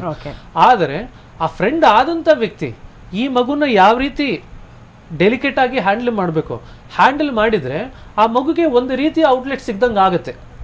So there is an element of education, there is an element of supervision, and it's a controlled kind of exposure. ಆದರೆ ಇದೇ ಫ್ರೆಂಡ್ ಆದಂಥ ವ್ಯಕ್ತಿ ಇದನ್ನೇನಾದ್ರು ದುರುಪಯೋಗ ಪಡಿಸ್ಕೊಳ್ಳಿಕ್ಕೆ ಶುರು ಮಾಡ್ತು ಅಂದರೆ ಈ ರೀತಿಯಾದಂಥ ಅವಘಡಗಳು ಆಗುವಂಥ ಸಾಧ್ಯತೆ ಅತಿ ಹೆಚ್ಚಿರುತ್ತೆ. ಸೊ ಈವನ್ ನಾವು in spite of all the technology, in spite of all the education, ನಮ್ಮಲ್ಲಿ ಈ ವಿಚಾರವಾಗಿ, ಲೈಂಗಿಕತೆಯ ವಿಚಾರವಾಗಿ ಎಷ್ಟು ಮಣ್ಣಿನಲ್ಲಿ ಪೋಷಕರ ಜೊತೆ ಮಕ್ಕಳು ಸಾಮಾನ್ಯವಾಗಿ ಮಾತಾಡಲಿಕ್ಕೆ ಸಾಧ್ಯ ಆಗ್ತಿದೆ, ಇದು ನಮ್ಮನ್ನು ನಾವು ಪೋಷಕರಾಗಿ ಕೇಳ್ಕೋಬೇಕಾಗಿರ್ತಕ್ಕಂಥ ಪ್ರಶ್ನೆ. ಸೊ ಬಹಳ ಕಷ್ಟ ಇದೆ. ಏಕೆಂದರೆ ನಮ್ಮಲ್ಲಿ ಏನಾಗಿದೆ, ಕಾಮಸೂತ್ರ ಬಂದಿದ್ದು ಭಾರತದಿಂದನೇ, ಆದರೆ ಇದರ ಬಗ್ಗೆ ಚರ್ಚೆ ಮಾಡಬಾರ್ದು, ಇದು ಟ್ಯಾಬು ಸಬ್ಜೆಕ್ಟ್ ಅಂತ ಅದರ ಮೇಲೆ ಇತಿಮಿತಿ ಹಾಕಿದ್ದು ಮ್ಯಾಕ್ಸಿಮಮ್ ಭಾರತದಲ್ಲೇನೆ. ನೀವು ಹೊರಗಡೆ ದೇಶಕ್ಕೆ ಹೋಯ್ತು ಅಂದರೆ ಇದು ಸಾಮಾನ್ಯವಾಗಿ ಬೈ ಅರೌಂಡ್ 11-12 ಮಗು ಮೈ ನೆರೆದಿದ್ದ ನಂತರ ಹೆಣ್ಮಕ್ಳಾಗ್ಲಿ ಗಂಡು ಮಕ್ಕಳಾಗ್ಲಿ ಪೋಷಕರು ಒಮ್ಮೆ ಅವ್ರ ಜೊತೆ ಕೂತ್ಕೊಂಡು ಡಿಸ್ಕಷನ್ ಮಾಡ್ತಾರೆ. This is something part of the age. ಈ ಏಜ್ ರಿಲೇಟೆಡ್ ಚೇಂಜಸ್, ಇದೆಲ್ಲ ಚೇಂಜಸ್ ಆಗುತ್ತೆ. ಅಂದರೆ ಅಡೋಲೆಸೆಂಟ್ ರಿಲೇಟೆಡ್ ಕೌನ್ಸಿಲಿಂಗ್ ಅಂತಾನೆ ಇದೆ services. So it's A preventive counselling. ಅಲ್ಲ, ಸೈಕ್ಯಾಟ್ರಿಸ್ಟ್ಗಳ ಹತ್ರ ಬಂದ್ರೆ ತಲೆ ಕೆಟ್ಟವರೇ ಹೋಗೋದು ಅನ್ನೋಂಥ ಭಾವನೆ ಇದೆ ಇವಾಗಲೂ ಕೂಡ. ಆ ಒಂದು ಕಾರಣಕ್ಕೆ ಹೇಳ್ತಾ ಇದ್ದೀನಿ, ಪ್ರಿವೆಂಟಿವ್ ಕೌನ್ಸಿಲಿಂಗ್ ಅಂತ ಹೇಳಿ they actually do the counselling at home first. ಆದರೆ ಎಷ್ಟೋ ಸತಿ ಏನಾಗುತ್ತೆ ಮಕ್ಕಳಿಗೆ, ಫಾರ್ ಎಕ್ಸಾಂಪಲ್ ಮೊನ್ನೆ ಒಂದು ಕ್ಲಿನಿಕಲ್ ಕೇಸ್ ಬಂದಿತ್ತು. 15-16 ವರ್ಷದ ಹುಡುಗ ಮನೆಯಲ್ಲಿ ಓಪನ್ ಆಗಿ ತಂದೆ ತಾಯಿಗೆ ಹೇಳಿದ್ದೇನೆ, ನನಗೆ ಹುಡುಗರನ್ನ ಕಂಡ್ರೆ ಇಷ್ಟ ಆಗತ್ತೆ ಅಂತ. The first thing you know what the parents they thrashed him. ಚೆನ್ನಾಗಿ ಹೊಡೆದ್ರು ಹಿಡ್ಕೊಂಡು, ನಿಂಗೆ ಯಾಕೆ ಹಿಂಗೆ ಆಗ್ತಾ ಇದೆ, ಹಿಂಗೆ ಆಗಬಾರ್ದು, then they brought him to the clinic saying that ಇವನು ಏನಾದರೂ ಮಾಡಿ ಇದು ಬದಲಾವಣೆ ಆಗೋಕೆ ಪ್ರಯತ್ನ ಪಡಿ ಅಂತ. ನಾವು for the first time the boy felt ಯಾರ ಹತ್ರನೂ ಅಟ್ಲೀಸ್ಟ್ ಏನ್ ಆಗ್ತಿದೆ ಅಂತ ಹೇಳ್ಕೊಂಡ್ರೆ ಏನಾದರೂ ಒಂದು ಇದರಿಂದ ಸೊಲ್ಯೂಷನ್ ಸಿಗತ್ತಾ ಅಂತ ಹೇಳಿ. ಅಂದ್ರೆ ಅಲ್ಲಿ ನಾವು ಪೇರೆಂಟ್ಸ್ಗೂ ಕೂಡ ಕೌನ್ಸಿಲಿಂಗ್ ಮಾಡಬೇಕಾಯಿತು, ಮಗುಗೂ ಕೂಡ ಕೌನ್ಸಿಲಿಂಗ್ ಮಾಡುವಂತ ಪರಿಸ್ಥಿತಿ ಬಂತು. ಸೊ ಅಂದ್ರೆ ಮಗು ಧೈರ್ಯ ಮಾಡಿ 9ನೇ ಕ್ಲಾಸ್ ಹುಡುಗ ಧೈರ್ಯ ಮಾಡಿ ಅಪ್ಪ ಅಮ್ಮನ ಹತ್ರ ಹೋಗಿ ಹೇಳಿದಾಗ ಅದ್ರ ರಿಯಾಕ್ಷನ್ ಬಂದಿದ್ರು ನೋಡಿದ್ರೆ ಈ ರೀತಿಯಾದಂತ ರಿಯಾಕ್ಷನ್ ಬಂತು. ಓಕೆ ಮೇಡಮ್, ನೋಡಿ ಇವಾಗ ಹಿಂದೆ ಎಲ್ಲಾನು ಏನಾದ್ರು ಟೀಚರ್ಸ್ ಏನಾದ್ರು ಓಡಿದ್ರೆ ಏನಾರು ಹೇಳಿದ್ರೆ ಇನ್ನೂ ಒಂದೆರಡು ಹಾಕಿ ಅನ್ನೋರು ಕರ್ಕೊಂಡ್ಬಂದು ತಂದೆ ತಾಯಿನೇ ಬಂದು ಒಂದೆರಡು ಕೊಟ್ಟಿದ್ದು ಸಾಲದು ಇನ್ನೂ 2 ಕೊಡಿ ಅಂತ. ಇವಾಗ ಏನಂದ್ರೆ ಏನಾದ್ರು ಹೊಡಿಯಕ್ಕೆ ಹೋದ್ರೆ ಕೇಸ್ ಹಾಕೋ ಮಟ್ಟಿಗೆ ಹೋಗಿದೆ. ಸೊ ಇವಾಗ ಶಿಕ್ಷಕರು ಕೂಡ ವೈಯಕ್ತಿಕವಾಗಿ ಎಲ್ಲೋ ಒಂದ್ ಕಡೆ ಮಕ್ಕಳಿಗೆ ಬುದ್ಧಿ ಹೇಳೋದು ಅಥವಾ ತಿಳಿ ಹೇಳೋವಂಥ ಸಂಪ್ರದಾಯ ಹೊಟ್ಟೋಗಿದೆ ಅಂತ ಹೇಳ್ಬೋದು. ಸೊ ಈ ಮೊಬೈಲ್ಗಳು ಯೂಸ್ ಮಾಡೋವಂಥದ್ದಾಗಿರ್ಬೋದು, ಇಂಥದ್ರಲ್ಲಿ ಏನಾದ್ರು ನೀವೇನಾದ್ರು ಕೇಸಸ್ ಏನಾದ್ರು ನೋಡಿದ್ದೀರಾ ಸ್ಕೂಲ್ಸಲ್ಲಿ ಯೂಸ್ ಮಾಡೋವಂಥದ್ದು ಅಥವಾ ಅದರಿಂದ ಕಂಪ್ಲೇಂಟ್ಸ್ ಬಂದಿದ್ದು ಅದನ್ನ ಕೌನ್ಸಿಲಿಂಗ್ ಮಾಡಿದ್ದು ಸ್ಕೂಲ್ನಲ್ಲೇನೆ ಆ ಥರದ್ದು? ಸಣ್ಣ ಪುಟ್ಟದ ಈ ಥರದ್ದು ಇತ್ತೀಚೆಗೆ ಎಲ್ಲ ಶಾಲೆಗಳಲ್ಲೂ ಸಾಮಾನ್ಯ ಅಂತ ಅನ್ಸುತ್ತೆ. ಆದರೆ ತುಂಬಾ ಹೆಚ್ಚಿನ ಮಟ್ಟದಲ್ಲಿ ಇಲ್ಲದೆ ಹೋದ್ರು ಅಲ್ಲಲ್ಲಿ ಒಂದೊಂದು ಈ ರೀತಿಯ ಘಟನೆಗಳು ನಡೆಯೋದು ಸಹಜ ಆಗೋಗಿದೆ ಈಗ. ಆದರೆ ಒಂದನ್ನು ನಾವು ಯೋಚನೆ ಮಾಡಬೇಕು, ಒಂದು ಮಗು ಹೊರಗಿನವರನ್ನ ಫ್ರೆಂಡ್ ಮಾಡ್ಕೊಳ್ಳೋಕ್ಕೆ ಮುಖ್ಯ ಕಾರಣ ಏನು? ಅದಕ್ಕೆ ಮನೆಯಲ್ಲಿ ಮುಕ್ತವಾದ ವಾತಾವರಣ ಇಲ್ಲದೆ ಇರ್ಬೋದು. ಇವಾಗ ಸರ್ ಹೇಳ್ದಂಗೆ ತಂದೆ ತಾಯಿ ಮಕ್ಕಳ ಜೊತೆ ಕೂತ್ಕೊಂಡು ಮುಕ್ತವಾಗಿ ಚರ್ಚೆ ಮಾಡಿದ್ರೆ ಅಥವಾ ಅವ್ರು ಏನಾರು ಹೇಳಿದ್ರೆ ರಿಯಾಕ್ಟ್ ಮಾಡಿದ್ರೆ ಆವಾಗ ಮಗು ಹೊರಗಿನವರನ್ನ ಅಥವಾ ಯಾರೋ ಅಪರಿಚಿತರನ್ನ ಫ್ರೆಂಡ್ ಮಾಡ್ಕೊಳ್ಳೋದು ಕಡಿಮೆ ಆಗುತ್ತೆ. ನಾವು ಶಾಲೆನಲ್ಲಿ ನೀವು ಹೇಳ್ದಂಗೆ ಇವಾಗ ಶಿಕ್ಷಕರಿಗೆ ಅದು ಒಂದು ರೀತಿನಲ್ಲಿ ಕತ್ತಿ ಮೇಲೆ ಸಾಮ್ ಮಾಡ್ದ ಹಾಗೆ ಅಂತ. ನಾವು ಒಂದು ಮಾತಾಡಿದ್ರೆ ಬೇರೆ ಇನ್ನೊಂದು ಅರ್ಥನೂ ಆಗುತ್ತೆ. ಯಾಕೆಂದ್ರೆ ಪೇರೆಂಟ್ಸು ಇವಾಗ ಅವ್ರಿಗೆ ಒಂದು ಮಗು ಇರುತ್ತೆ, ಪೂರ್ತಿ ಅದರ ಮೇಲೇನೆ ಅವರು ಕನಸುಗಳನ್ನೆಲ್ಲ ಕಟ್ಟಿರ್ತಾರೆ. ಒಂದ್ ಸಣ್ಣ ಒಂದೇನಾದ್ರು ಕಂಪ್ಲೇಂಟ್ ಬಂದ್ರು ಅದನ್ನ ಬಹಳ ದೊಡ್ಡದು ಮಾಡ್ಕೊಳ್ಳುವಂತ ಸಾಧ್ಯತೆಗಳು ಜಾಸ್ತಿ ಇರುತ್ತೆ. ಹಾಗಾಗಿ ನಾವು ಶಿಕ್ಷಕರಾಗಿ ನಾವು ಮಕ್ಕಳಿಗೆ ಯಾವುದೋ ಸಂದರ್ಭಗಳಲ್ಲಿ ಸಂದರ್ಭಾನುಸಾರ ಅವರಿಗೆ ಹೇಳ್ಬಹುದಾದನ್ನ ಹೇಳ್ಬಹುದು. ಆದ್ರೆ ನಾವು ಆತರ ಏನಾದ್ರೂ ಅವ್ರೇನಾದ್ರು ತಪ್ಪು ನಡ್ಕೊಂಡಾಗ ಪೂರ್ತಿ ನಾವೇ ಜವಾಬ್ದಾರಿ ತೆಗೆದುಕೊಳ್ತೀವಿ ಅಂತ ಹೇಳಕ್ ಆಗೋದಿಲ್ಲ. ಇದಕ್ಕೆ ಪೋಷಕರು ಹೆಚ್ಚಿನ ಸಂದರ್ಭದಲ್ಲಿ ಮಕ್ಕಳ ಜೊತೆನಲ್ಲೇ ಇದ್ದು ಅವ್ರಿಗೆ ಸ್ನೇಹಿತರಾಗಿದ್ದು ಅವರಿಗೆ ಹೊರಗಿನವರನ್ನ ಪರಿಚಯ ಮಾಡ್ಕೊಳ್ಳೋ ಅಗತ್ಯ ಏನಿದೆ ಅಂತ ನೋಡ್ಕೋಬೇಕು. ಓಕೆ ರೂಪಾ ಮೇಡಮ್, ಈಗ ನೋಡಿ ಬ್ಯುಸಿ ಲೈಫ್ ಸ್ಟೈಲ್, ತಂದೆ ತಾಯಿ ಇಬ್ರು ಕೆಲ್ಸಕ್ಕೆ ಹೋಗುವಂಥವ್ರು, ಮಗು ಮನೆಯಲ್ಲೇ ಇರುತ್ತೆ ಅಂದರೆ ಎಲ್ಲ ಒಂದು ಕಡೆ ಪ್ರೀತಿ ಕಡಿಮೆ ಆಗಿ ಇಂಥದ್ದೇನಾದ್ರೂ ವಿಷಯಗಳು ಹೊರಗಡೆ ಬರುತ್ತಾ, ಇಂಥದಕ್ಕೆ ಡಿವಿಯೇಟ್ ಆಗುತ್ತಾ ಮನಸ್ಸುಗಳು ಹೇಗೆ ಅಂತ? ಅದು ಒಂದು ರೀತಿ ಕಾರಣ ಇರಬಹುದು ಇವ್ರು ಹೇಳ್ದಾಗೆ. ಅಂದರೆ ಎಲ್ಲಿ ಪೇರೆಂಟ್ಸ್ ಜಾಸ್ತಿ ಟೈಮ್ ಕೊಡೋಕ್ಕಾಗಲ್ಲ, ಅವರಲ್ಲಿ ಕಾನ್ಫಿಡೆನ್ಸ್ ಬೆಳೆಸಲ್ಲ, ಅಂದರೆ ನಾವಿದ್ದೀವಿ ನಿನ್ಗೋಸ್ಕರ ಅಂತ ಹೇಳೋಲ್ಲ. ಮಗು ಬೇರೆ ಔಟ್ಲೆಟ್ಸ್ ನೋಡುತ್ತೆ, ಬೇರೆಯವ್ರನ್ನ ಹುಡ್ಕೊಳತ್ತೆ ಅಂತ. ಬಟ್ ಅದ್ರ ಜೊತೆಗೆ ಪಿಯರ್ ಇನ್ಫ್ಲೂಯೆನ್ಸ್. ಈಗ ನನ್ನ ಮಕ್ಕಳು ಏನು ಹೇಳ್ತಾರೆ, ಅವ್ರ ಹತ್ರ ಮೊಬೈಲ್ ಇದೆ, ನನ್ನ ಫ್ರೆಂಡ್ ಹತ್ರ ಇದೆ ಮೊಬೈಲ್, ಅವ್ರು ಫೇಸ್ಬುಕ್ ಅಕೌಂಟ್ ಓಪನ್ ಮಾಡ್ಕೊಂಡಿದ್ದಾರೆ, ಅವ್ರು ಇಮೇಲ್ ಮಾಡ್ಕೊಂಡಿದ್ದಾರೆ, ನಾನು ಯಾಕೆ ಮಾಡ್ಕೋಬಾರ್ದು, ಎಷ್ಟು ಅಂತ ಅವ್ರಿಗೆ ಆನ್ಸರ್ ಹೇಳೋಕ್ಕಾಗತ್ತೆ. So they are like this. So peer influence ಕೂಡ ಇದೆ. ಹಾಗಾಗಿ ಮಕ್ಕಳು ಬೇರೆಯವ್ರು ಏನು ಮಾಡ್ತಾರೆ ಅಕ್ಕಪಕ್ಕದವರು ಅಥವಾ ಫ್ರೆಂಡ್ಸು ಅದನ್ನೇ ಮಾಡುವಂಥ ಒಂದು ಇದು. ಹಾಗೆ ಮಾಡ್ತಾ ಮಾಡ್ತಾ ಅವ್ರಿಗೆ ಗೊತ್ತಾಗ್ದಾಗೆ ಗೊತ್ತಿಲ್ಲದೆ ಇರೋ ಸೈಟ್ಸ್ಗಳಿಗೆ ಹೋಗ್ತಾರೆ, ವೆಬ್ಸೈಟ್ಗಳಿಗೆ ಹೋಗ್ತಾರೆ. ನೋಡಬಾರ್ದು ಅಂದ್ರೆ ಏಜ್ ರೆಸ್ಟ್ರಿಕ್ಟೆಡ್ ಮೆಟೀರಿಯಲ್ ಕೂಡ ನೋಡೋ ಚಾನ್ಸ್ ಇರುತ್ತೆ. ಬರೀ ಲೈಂಗಿಕತೆ ಬಗ್ಗೆ ಅಂತ ಅಷ್ಟೇ ಅಲ್ಲ, ಈಗ ಡ್ರಗ್ಸ್ ಬಗ್ಗೆ ಇನ್ಫಾರ್ಮೇಶನ್ ಸಿಗ್ಬೋದು. ಡ್ರಗ್ಸ್ ಹೀಗಿದ್ರೆ ಇಂಥದ್ದು ತಗೊಂಡ್ರೆ ಹಿಂಗಾಗತ್ತೆ, ಇದು ಎಲ್ಲಿ ಸಿಗತ್ತೆ ಅಂತ ಮಾಹಿತಿಗಳೆಲ್ಲ ಸಿಗ್ಬೋದು. ಅಥವಾ ಅದೇ ನಾನು ಹೇಳ್ದಾಗೆ USA ಅಥವಾ ಬೇರೆ ಕಂಟ್ರೀಸಲ್ಲಿ ಏನಾಗ್ತಿದೆ, ಈ ಥರ ಫೇಸ್ಬುಕ್ ಗ್ರೂಪ್ಸ್ ಎಲ್ಲ ಮಾಡ್ಕೊಂಡಾಗ ಮಕ್ಕಳು ಸ್ಕೂಲ್ನಲ್ಲೇ ಫ್ರೆಂಡ್ಸ್ನ ಮಾಡ್ಕೊಂಡಾಗ ಫ್ರೆಂಡ್ಸ್ ಮಾಡ್ಕೊಂಡಾಗ ಕೂಡ ಎದುರುಗಡೆ ಏನು ಹೇಳೋಕ್ಕಾಗಲ್ಲ ಆ ಮಕ್ಕಳಿಗೆ, ಅದನ್ನ ಅವರು ಇಂಟರ್ನೆಟಲ್ಲಿ ಅಂದರೆ ಫೇಸ್ಬುಕ್ಕಲ್ಲಿ ತುಂಬ ಅಬ್ಯೂಸ್ ಮಾಡೋದು ಆ ಮಗುಗೆ. ಆ ಥರ ಬಿಹೇವಿಯರ್ಸ್ ಕೂಡ ನಡೆಯುತ್ತೆ. ಮಕ್ಳಿಗೆ ಏನು ಅನ್ಸುತ್ತೆ, ಓ ಇದನ್ನ ನಾನೇನು ಡೈರೆಕ್ಟಾಗಿ ಫೇಸ್ ಮೇಲೆ ಅವ್ರ ಮುಖದ ಮೇಲೆ ಏನು ಹೇಳ್ತಾ ಇಲ್ಲ, ಇದರಿಂದ ಏನೂ ಆಗಲ್ಲ ಅಂತ ಅಂದ್ಕೊಂಡು ಅಗ್ರೆಸಿವ್ ಬಿಹೇವಿಯರ್ ಕೂಡ ತುಂಬ ಜಾಸ್ತಿ ಇದೆ ಆ ಥರ ಫೇಸ್ಬುಕ್ಕಲ್ಲಿ. ಸೊ ನಾವು ಏನು ಫೇಸ್ಬುಕ್ ಅನ್ನೋದನ್ನ ಸ್ಮಾರ್ಟ್ಫೋನಲ್ಲೂ ಆಕ್ಸೆಸ್ ಮಾಡ್ಬೋದು, ಕಂಪ್ಯೂಟ್ರಲ್ಲೂ ಮಾಡ್ಬೋದು, ಲ್ಯಾಪ್ಟಾಪಲ್ಲಿ. ಸೊ ಹಾಗಾಗಿ ಲ್ಯಾಪ್ಟಾಪ್ನ ನಿಮ್ಮ ರೂಮ್ ಎಲ್ಲಿ ಒಂದು ಓಪನ್ ಸ್ಪೇಸಲ್ಲಿ ಇಡಿ, ಡೆಸ್ಕ್ಟಾಪ್ನ ಲ್ಯಾಪ್ಟಾಪ್ನ ಇಂಥ ಕಡೆ ಕೂತ್ಕೊಂಡು ಯೂಸ್ ಮಾಡು ಅಂತ ಹೇಳಿ. ಸೊ ದಟ್ ದರ್ ಇಸ್ ಅಂದರೆ ನೀವು ಓಡಾಡ್ತಾ ಬರ್ತಾ ಇದ್ದಾಗ ನಿಮ್ಗೆ ಕಾಣುತ್ತೆ ಮಕ್ಕಳು ಏನು ನೋಡ್ತಾ ಇದ್ದಾರೆ ಅಲ್ಲಿ ಅಂತ. ಸುಮ್ಮನೆ ಅದು ಬಿಟ್ಟು ಒಂದು ರೂಮ್ನಲ್ಲಿ ಅವ್ರು ಕದ ಹಾಕೊಂಡು ಚಿಲ್ಕ ಹಾಕೊಂಡು ನೋಡೋಕ್ಕಿಂತಲೂ ನಮ್ಮ ಎದುರಿಗೆ ಅವ್ರು ನೋಡ್ಬೋದು ಏನು. ಪ್ಲಸ್ ಏಜ್ ಅಂದ್ರೆ ಟೈಮ್ ರೆಸ್ಟ್ರಿಕ್ಟ್ ಮಾಡಿ, ಇಂಥ ಟೈಮಿಂದ ಇಂಥ ಟೈಮ್ ನೋಡು ಸಾಕು ಅಂತ. ಯಾಕಂದ್ರೆ 3 ಹೊತ್ತು ಈಗ ಮಕ್ಕಳು ಬರೀ ಅದರಲ್ಲೇ ಇರೋ ಸಂದರ್ಭಗಳೇ ಜಾಸ್ತಿ. ಪ್ಲಸ್ ಇನ್ನೂ ಒಂದು ಹೆಜ್ಜೆ ಮುಂದೆ ಹೋಗ್ಬೇಕಂದ್ರೆ ಕೆಲವು there are some tools like safety web ಅಥವಾ ಮ್ಯಾಗ್ರಾಫ್ ಸೇಫ್ ಗಾರ್ಡ್, ಈ ಥರ ಎಲ್ಲ ಕೆಲವು ಟೂಲ್ಸ್ ಇದೆ.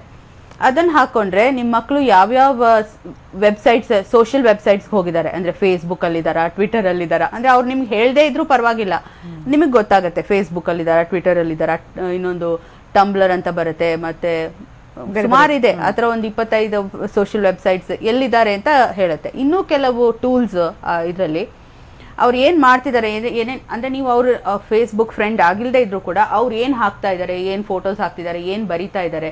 ಇನ್ಫ್ಯಾಕ್ಟ್ ಮಕ್ಕಳು ಕೆಲಸತಿ ಡಿಪ್ರೆಷನ್ ಬಗ್ಗೆ ಬರ್ಕೊಂಡಿರ್ಬೋದು, ನನ್ಗೆ ಹಿಂಗ್ ಆಗ್ತಾ ಇದೆ, ಹಿಂಗ್ ಮಾಡ್ಬೇಕು ಅಂತ. ಅದು ಕೂಡ ನಿಮ್ಮ ಹತ್ರ ಹೇಳ್ದೇನೆ ಅದನ್ನಲ್ಲಿ ಬರ್ಕೊಂಡಿರ್ಬೋದು, ಅದು ಕೂಡ ನಿಮಗೆ ಗೊತ್ತಾಗುತ್ತೆ.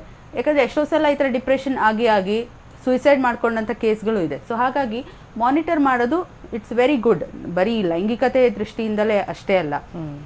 ಸೊ ಹಾಗಾಗಿ ಪ್ಲಸ್ ಈ ಮತ್ತೆ ಕೆಲವರು ಇನ್ನೂ ಕೆಲವು ಟೂಲ್ಸ್ ಅಲ್ಲಿ ಮಗು ಯಾರಿಗೆ ಏನ್ ಮೆಸೇಜ್ ಕಳ್ಸಿದೆ, ಮೆಸೇಜ್ ಪ್ರೈವೇಟ್ ಅಲ್ವಾ, ಸೊ ಇವನ್ ಆ ಮೆಸೇಜ್ ಕಳ್ಸಿರೋದು ಕೂಡ ಗೊತ್ತಾಗುತ್ತೆ. ಸೊ ಈ ರೀತಿ ಕೆಲವು ಟೂಲ್ಸ್ ನ ಅಳವಡಿಸ್ಕೊಳ್ಳೋದು ಉತ್ತಮ.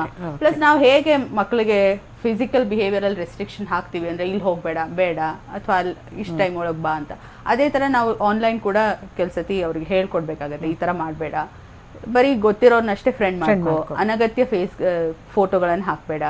ಪ್ಲಸ್ ಏಜ್ ಏನಿದೆ ಎಕ್ಸಾಕ್ಟ್ಲಿ ಅದನ್ನೇ ತೋರಿಸಿ, ಇಲ್ಲಾಂದ್ರೆ 13 to 17 there is a separate group as I told. Below 13 Facebook doesn't allow.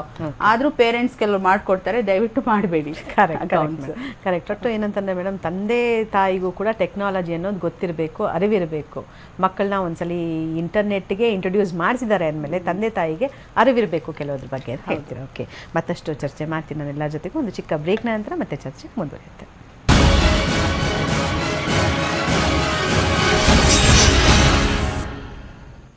Srihari ಅವರೇ ಮಾತಾಡ್ತೀನಿ, ವಿಶೇಷ ಕಾರ್ಯಕ್ರಮಕ್ಕೆ ಸ್ವಾಗತ. ಶ್ರೀಹರಿ ಅವರೇ, ತಾವು ಹೇಳ್ತಾ ಇದ್ರಿ ಇವಾಗ ಜವಾಬ್ದಾರಿ ಅಂತಲ್ಲ, ಚಾಲೆಂಜಸ್ ಅನ್ನೋದು ಎದುರಿಸಬೇಕಾಗತ್ತೆ ತಂದೆ ತಾಯಿ ಅಂತ. ಇವಾಗ ಮಕ್ಕಳಿಗೆ ಮೊಬೈಲ್ ಕೊಟ್ರೇನೆ ಅನ್ನುವಂಥ ಅನಿವಾರ್ಯತೆ ಯಾಕೆ ಸೃಷ್ಟಿಯಾಗಿದೆ ಅಂತ ಹೇಳ್ತೀರಾ ಸರ್? ಈಗ ಮೊಬೈಲ್ ಕೊಡದೆ ಹೋದ್ರೆ ಮಕ್ಕಳಲ್ಲಿ ಅನ್ಸುತ್ತೆ ನನಗೆ ಇದರಲ್ಲಿ ನಾನು ಇಡೀ ಸಮಾಜದಲ್ಲಿ ಬೆರೆಯೋಕ್ ಸಾಧ್ಯವೇ ಇಲ್ಲ ಅಂತ. ಅವ್ರು ಕಾಲೇಜಿಗೆ ಹೋಗ್ತಾರೆ, ಸ್ಕೂಲ್ಗೆ ಹೋಗ್ತಾರೆ, ಸ್ಕೂಲಲ್ಲಿ ಇನ್ನೊಂದು ಮಗು ಇಟ್ಕೊಂಡಿರೋದ್ ನೋಡ್ತಾರೆ, ಕೀಳರಿಮೆ ಶುರು ಆಗುತ್ತೆ. So this is A challenge. ಆದ್ರೆ ನಮ್ಮಲ್ಲಿ ಪ್ಯಾನಲ್ ನಲ್ಲಿ ಮಾತಾಡ್ತಾ ಇರೋದನ್ನ ಕೇಳ್ತಾ ಇದ್ದೆ, ನಾವು ಅದನ್ನ ಟ್ರ್ಯಾಕಿಂಗ್ ಸಿಸ್ಟಮ್ ಇಟ್ಕೊಂಡು ಇಂಟರ್ನೆಟ್ ಕೊಡದೇ ಇರುವಂತಹ ಒಂದು ವ್ಯವಸ್ಥೆ ಮಾಡಿದ್ರೆ definitely we can have some control. ಅಂದ್ರೆ ಬೇಸಿಕ್ ಸೆಟ್ ಕೊಡ್ಬೇಕು ಅಂತೀರಾ, ಅದರಿಂದನೂ ಕೀಳರಿಮೆ ಶುರುವಾಗುತ್ತೆ. ಇನ್ನೊಂದ್ ಮಗು ಸ್ಮಾರ್ಟ್ ಫೋನ್ ಇಟ್ಕೊಂಡಿರುತ್ತೆ, ನನ್ನ ಕೈಯಲ್ಲಿ ತುಂಬಾ ಆರ್ಡಿನರಿ ಫೋನ್ ಇದೆ. ಇಲ್ಲ, ಸ್ಮಾರ್ಟ್ ಫೋನೇ ಕೊಡ್ಲಿ, ಆದ್ರೆ ಇಂಟರ್ನೆಟ್ ಕನೆಕ್ಷನ್ ಇಲ್ಲದೆ ಇರುವಂತಹ ಒಂದು ವ್ಯವಸ್ಥೆ ಕೊಡ್ಲಿ. ಸೊ ಇಡೀ ಸಮಾಜ ಬದಲಾಗ್ಬೇಕು ಸರ್. ಮತ್ತೆ ಬೇರೆ ಮಕ್ಕಳಿಗೆ ಏನೇನಾದ್ರು ಫಾಸ್ಟ್ ಆಗಿದ್ರೆ ಮೊಬೈಲ್ ನೋಡುವಂಥದ್ದು ಅಥವಾ ಕಲಿಯುವಂಥದ್ದು. ಇವಾಗ ಮಕ್ಕಳು ಮೊಬೈಲ್ ನಿಂದಾನೇ ಸುಮಾರು ವಿಷಯಗಳನ್ನ ಕಲಿತಾ ಇರ್ತಾರೆ. ಇವಾಗ ಎಜುಕೇಶನ್ ಸಿಸ್ಟಮ್ ಕೂಡ ಚೇಂಜ್ ಆಗಿದೆ. ಕೆಲವೊಂದೆಲ್ಲ ಗೂಗಲ್ ಸರ್ಚ್ ಮಾಡ್ತಾರೆ, ವಿಷಯಗಳನ್ನ ತಿಳ್ಕೊಳ್ತಾರೆ. ಈಗೇನಲ್ಲಿ ಮತ್ತೆ ಏನಂದ್ರೆ ಒಬ್ಬರು ಬದಲಾಗೋದಲ್ಲ, ಇಡೀ ಸಮಾಜದಲ್ಲಿ ಬದಲಾವಣೆ ಆಗ್ಬೇಕು ಅಂತ ಅನ್ಸುತ್ತೆ. ಖಂಡಿತ ಟ್ರ್ಯಾಕಿಂಗ್ ಸಿಸ್ಟಮ್ ಇರಬೇಕು. ಮತ್ತೆ ಪೇರೆಂಟ್ಸ್ ಅಲ್ಲಿ ಒಂದು ವಿಷಯ ಗೊತ್ತಿರಬೇಕು, ಏನಂತಂದ್ರೆ ನಮ್ಮ ಮಗುನು ಈ ತರದಕ್ಕೆ ಈಲ್ಡ್ ಆಗ್ತಾರೆ ಅಂತ. ಈಗ ತಾವು ಒಂದು ಹಿಸ್ಟ್ರಿ ಮಾಡಿದಿರಿ, ನಮ್ಗೆ ಎದುರುಗಡೆ ಕೇಸ್ ಹಿಸ್ಟ್ರಿ ಇದೆ. ಈ ಕೇಸ್ ಹಿಸ್ಟ್ರಿ ನನ್ ಮಗುನು ಆಗಬಹುದು ಅನ್ನೋದು ಆ ಭ್ರಮೆಯಿಂದ ಹೊರಗೆ ಬರ್ಬೇಕು. ನನ್ ಮಗು ತುಂಬಾ ಒಳ್ಳೆಯವರು, ನನ್ ಮಗು ಇದೆಲ್ಲ ಮಾಡೋದಿಲ್ಲ ಅನ್ನೋದು ಬಿಟ್ಟು ನನ್ ಮಗುನು ಇದ್ರಲ್ಲಿ ಈಲ್ಡ್ ಆಗೋ ಸಾಧ್ಯತೆ ಇದೆ ಅಂತ ಒಂದು ಭ್ರಮೆಯನ್ನ ನಾವು ತೆಗೆದು ಪ್ರಾಕ್ಟಿಕಲ್ ಲೈಫ್ ಬರಬೇಕು. ಎರಡನೇದು, ಈ ಮಕ್ಕಳ ಜೊತೆ ನಮ್ಮ ಬೆರೆಯುವಿಕೆ ಇದೆಯಲ್ಲ, ಇದರಲ್ಲಿ ಯಾವತ್ತೋ ವಾರಕ್ಕೊಂದಿನ ಸಿಗೋದು ಅಥವಾ ಅವ್ರನ್ನ ಪಿಕ್ಚರ್ ಕರ್ಕೊಂಡು ಹೋಗ್ಬಿಡೋದು ಅಥವಾ ಅವ್ರಿಗೆ ದುಡ್ಡು ಕೊಟ್ಬಿಡೋದು ಮಾಡದೆ ಪ್ರತಿದಿನ ಒಂದ್ 3-4 ಸಲ ಆದ್ರೂ ಅಪ್ಪ ಅಮ್ಮ ಮಕ್ಕಳಿಗೆ ಸಿಗೋ ಹಾಗಿರ್ಬೇಕು. ಅವ್ರ ಜೊತೆ ಅವರ ಇಂಟ್ರೆಸ್ಟ್ ಗೆ ಸಂಬಂಧಪಟ್ಟ ವಿಷಯಗಳನ್ನ ಮಾತಾಡ್ತಾ ಇದ್ರೆ ನಮಗೆ ಅವ್ರಿಗೆ ಒಂದು ಲಿಂಕ್ ಇರುತ್ತೆ. ಈಗ ಅಪ್ಪ ಅಮ್ಮನಿಗೆ ಮಕ್ಕಳಿಗೆ ಲಿಂಕ್ ಏನಂದ್ರೆ ಹಣ ಅಥವಾ ಮೆಟೀರಿಯಲ್ಸ್ ಮಾತ್ರ ಆಗಿದೆ. ಅದು ಬಿಟ್ಟು ಅವರ ಇಂಟ್ರೆಸ್ಟಿನ ಜೊತೆ ನಾವು ಬರುತ್ತಾರೆ ನಮಗೆ ಲಿಂಕ್ ಇರುತ್ತೆ. ಮಗನಿಗೆ ಮ್ಯೂಸಿಕ್ ಇಂಟ್ರೆಸ್ಟ್ ಇರ್ಬೋದು, ಅಪ್ಪ ಅಮ್ಮ ಮ್ಯೂಸಿಕ್ ಕಡೆ ಇಂಟ್ರೆಸ್ಟ್ ತೋರಿಸಿದ ತಕ್ಷಣ ಅಪ್ಪ ಅಮ್ಮ ಆ ಮಗುವಿಗೆ ಫ್ರೆಂಡ್ ಆಗ್ತಾರೆ. So when that friend is found in the parents it self, ಹೊರಗಡೆ ಹೋಗುವ ಅಭ್ಯಾಸಗಳು ಕಡಿಮೆ ಆಗುತ್ತೆ. ಮತ್ತೆ ಲೇಟ್ ನೈಟ್ ಮಕ್ಕಳು ಮಲಗುತ್ತಾ ಇಲ್ಲ. ಈ ನಡುವೆ ಅವ್ರು ಮಲಗೋದೇ 3 ಗಂಟೆ 4 ಗಂಟೆ ಮಾಡ್ತಾರೆ. ಮೀನ್ಸ್ ನಾವೆಲ್ಲ ಮಲಗದ ಮೇಲೆ ಅವ್ರ ಆಕ್ಟಿವಿಟಿ ಶುರು ಮಾಡ್ತಾರೆ. ಸೊ ಹಾಗಾಗಿ ಅವರಿಗೆ ಊಟ ಕೊಡೋ ದೃಷ್ಟಿಯಿಂದನೂ ಕೂಡ ಮಕ್ಕಳಿಗೆ ನಿದ್ದೆ ಬರುವಂತ ಊಟ ಕೊಡಬೇಕು. ನಾವು ರಾತ್ರಿ ಚೆನ್ನಾಗಿ ಅವ್ರಿಗೆ ಮಸಾಲೆಗಳನ್ನ ತಿಳಿಸಿ ಅವ್ರು ಮಲಗೋದೇ ಇಲ್ಲ. Means even the food science is also equally important in this. ಸರಿ ಸರ್, ಸರಿ ಸರ್. ಸೊ ರೂಪಾ ಮೇಡಮ್ ನೋಡಿ, ಇವಾಗ ಇದೆಲ್ಲ ಕೇಳಿದ್ರೆ ಮಕ್ಕಳನ್ನ ನೋಡ್ಕೊಳ್ಳೋ ಅಂಥದ್ದು ಸುಮಾರು ಅಂದರೆ ತುಂಬ ಸಿಂಪಲ್ ಆಗಿಲ್ಲ ವಿಷಯ, ತುಂಬ ಏನಂತಂದರೆ ಒಂದು ದೊಡ್ಡ ಜವಾಬ್ದಾರಿ, ಚಾಲೆಂಜು. ಸೊ ಇವಾಗ ನೋಡಿ, ಈ ಥರ ಕ್ರೈಮ್ ರೇಟ್ಸ್ ನಡೆದಾಗ ಮೇಡಮ್ ತುಂಬ ಆಪ್ತರಿಂದ, ಸ್ನೇಹಿತರಿಂದ, ಈ ಥರವರಿಂದನೇ ನಡೆಯುವಂಥದ್ದು ಸಹಜನ. ಯಾಕೆ ಅಂತಂದರೆ ಇವಾಗ ನಾನು ಹೇಳಿದೆ, ಆವಾಗ ಲ್ಯಾವಿಶ್ ಎಕ್ಸಿಬಿಷನ್ ಆಗ್ತಾ ಇದೆ ಅಂತ, ಅವರ ಶ್ರೀಮಂತಿಕೆ ಎಕ್ಸಿಬಿಟ್ ಆದಾಗ ಎಲ್ಲ ಒಂದು ಕಡೆ ಅದನ್ನು ಪಡ್ಕೊಳ್ಬೇಕು ಅನ್ನೋ ದೃಷ್ಟಿಯಿಂದ ಇಲ್ಲಾಗಿರೋದು ಬ್ಲ್ಯಾಕ್ ಮೇಲಿಂಗು. ಸೊ ಇಂಥ ಕೇಸಸ್ ಆದಾಗ ಹೆಚ್ಚಾಗಿ ಆತ್ಮೀಯರಿಂದ, ಸ್ನೇಹಿತರಿಂದ, ಗೊತ್ತಿರೋರಿಂದನೇ ಆಗುತ್ತಾ ಹೇಗೆ ಅಂತ? ಫಿಸಿಕಲ್ ಇದು ಅಂದರೆ offences, for example rapes or ಇದು ಅಂತ ಮೊಲೆಸ್ಟೇಷನ್, ಅದೆಲ್ಲ ಗೊತ್ತಿರೋರಿಂದ ಆಗೋ ಸಾಧ್ಯತೆಗಳು ಜಾಸ್ತಿ ಇದೆ. ಬಟ್ ಆನ್ಲೈನ್ ಅವರು ಅದೇ ಕೆಲಸದ ಫ್ಯಾಮಿಲಿ ಸಂಬಂಧಗಳು ಸರಿ ಇಲ್ಲದೆ ಇದ್ದಾಗ ಯಾರು ಚೈಲ್ಡ್ನ ಟಾರ್ಗೆಟ್ ಮಾಡ್ಬೋದು, being a relative. Correct. So what I was saying, peer influence ಜೊತೆಗೆ ಈಗ ನನ್ನ ಮಕ್ಕಳು ನನಗೆ ಗೊತ್ತಿಲ್ಲದಂಗೆ ಫೇಸ್ಬುಕ್ ಅಕೌಂಟ್ ಓಪನ್ ಮಾಡಿದ್ರು ವಿದೌಟ್ ಮೈ ನಾಲೆಡ್ಜ್. ಸೊ ಏನೋ ನಾನು ಕೇಳಿದೆ ಯಾಕೆ ಮಾಡಿದ್ದು ಅಂತ. ಅವ್ರೇನು ಹೇಳ್ತಾರೆ, ಇಲ್ಲ ಅದ್ರಲ್ಲಿ ಗೇಮ್ಸ್ ಇರುತ್ತೆ, ಆ ಗೇಮ್ಸ್ ಆಡಬೇಕು, ಅದ್ರಲ್ಲಿ ಪಾಯಿಂಟ್ ಸಿಗತ್ತೆ ನನಗೆ, ಅದಕ್ಕೆ ಮಾಡಿದೆ ಅಂತ ಹೇಳಿದ್ರು. She had not become friend with any one, but she had opened it. Then I told them 13ಗಿಂತ ಕಮ್ಮಿ ಇದ್ರೆ ಏಜು, ಏನ್ ಏಜ್ ಕೊಟ್ಟಿದ್ಯಾ ಅಂತ. ಸೊ ಏನೋ she had done some flying or something, ಏನೋ ಹೆಚ್ಚು ಹಾಕಿ ಮಾಡಿದ್ರು. ಸೊ ನಾ ಹೇಳ್ದೆ, ಹೆದರಿಸ್ದೆ, ಪೊಲೀಸ್ ಹಿಡ್ಕೊಂಡು ಹೋಗ್ತಾರೆ. So somewhere we have to use a little more ಇದು threat. ಸೊ ಅದೆಲ್ಲ ಮಾಡಬಾರ್ದು, ಪೊಲೀಸ್ ಹಿಡ್ಕೊಂಡು ಹೋಗ್ತಾರೆ. So then they removed it. Both of ಅಮ್ಮನೇ ಇದಾರಲ್ಲ ಅಂತ ಹೇಳಿಲ್ವಾ? ನೀನೇ ಇದೆಯಲ್ಲಮ್ಮ, ಎಲ್ಲಿ ನಾನು ಇಟ್ಕೊಂಡು they know that little strict.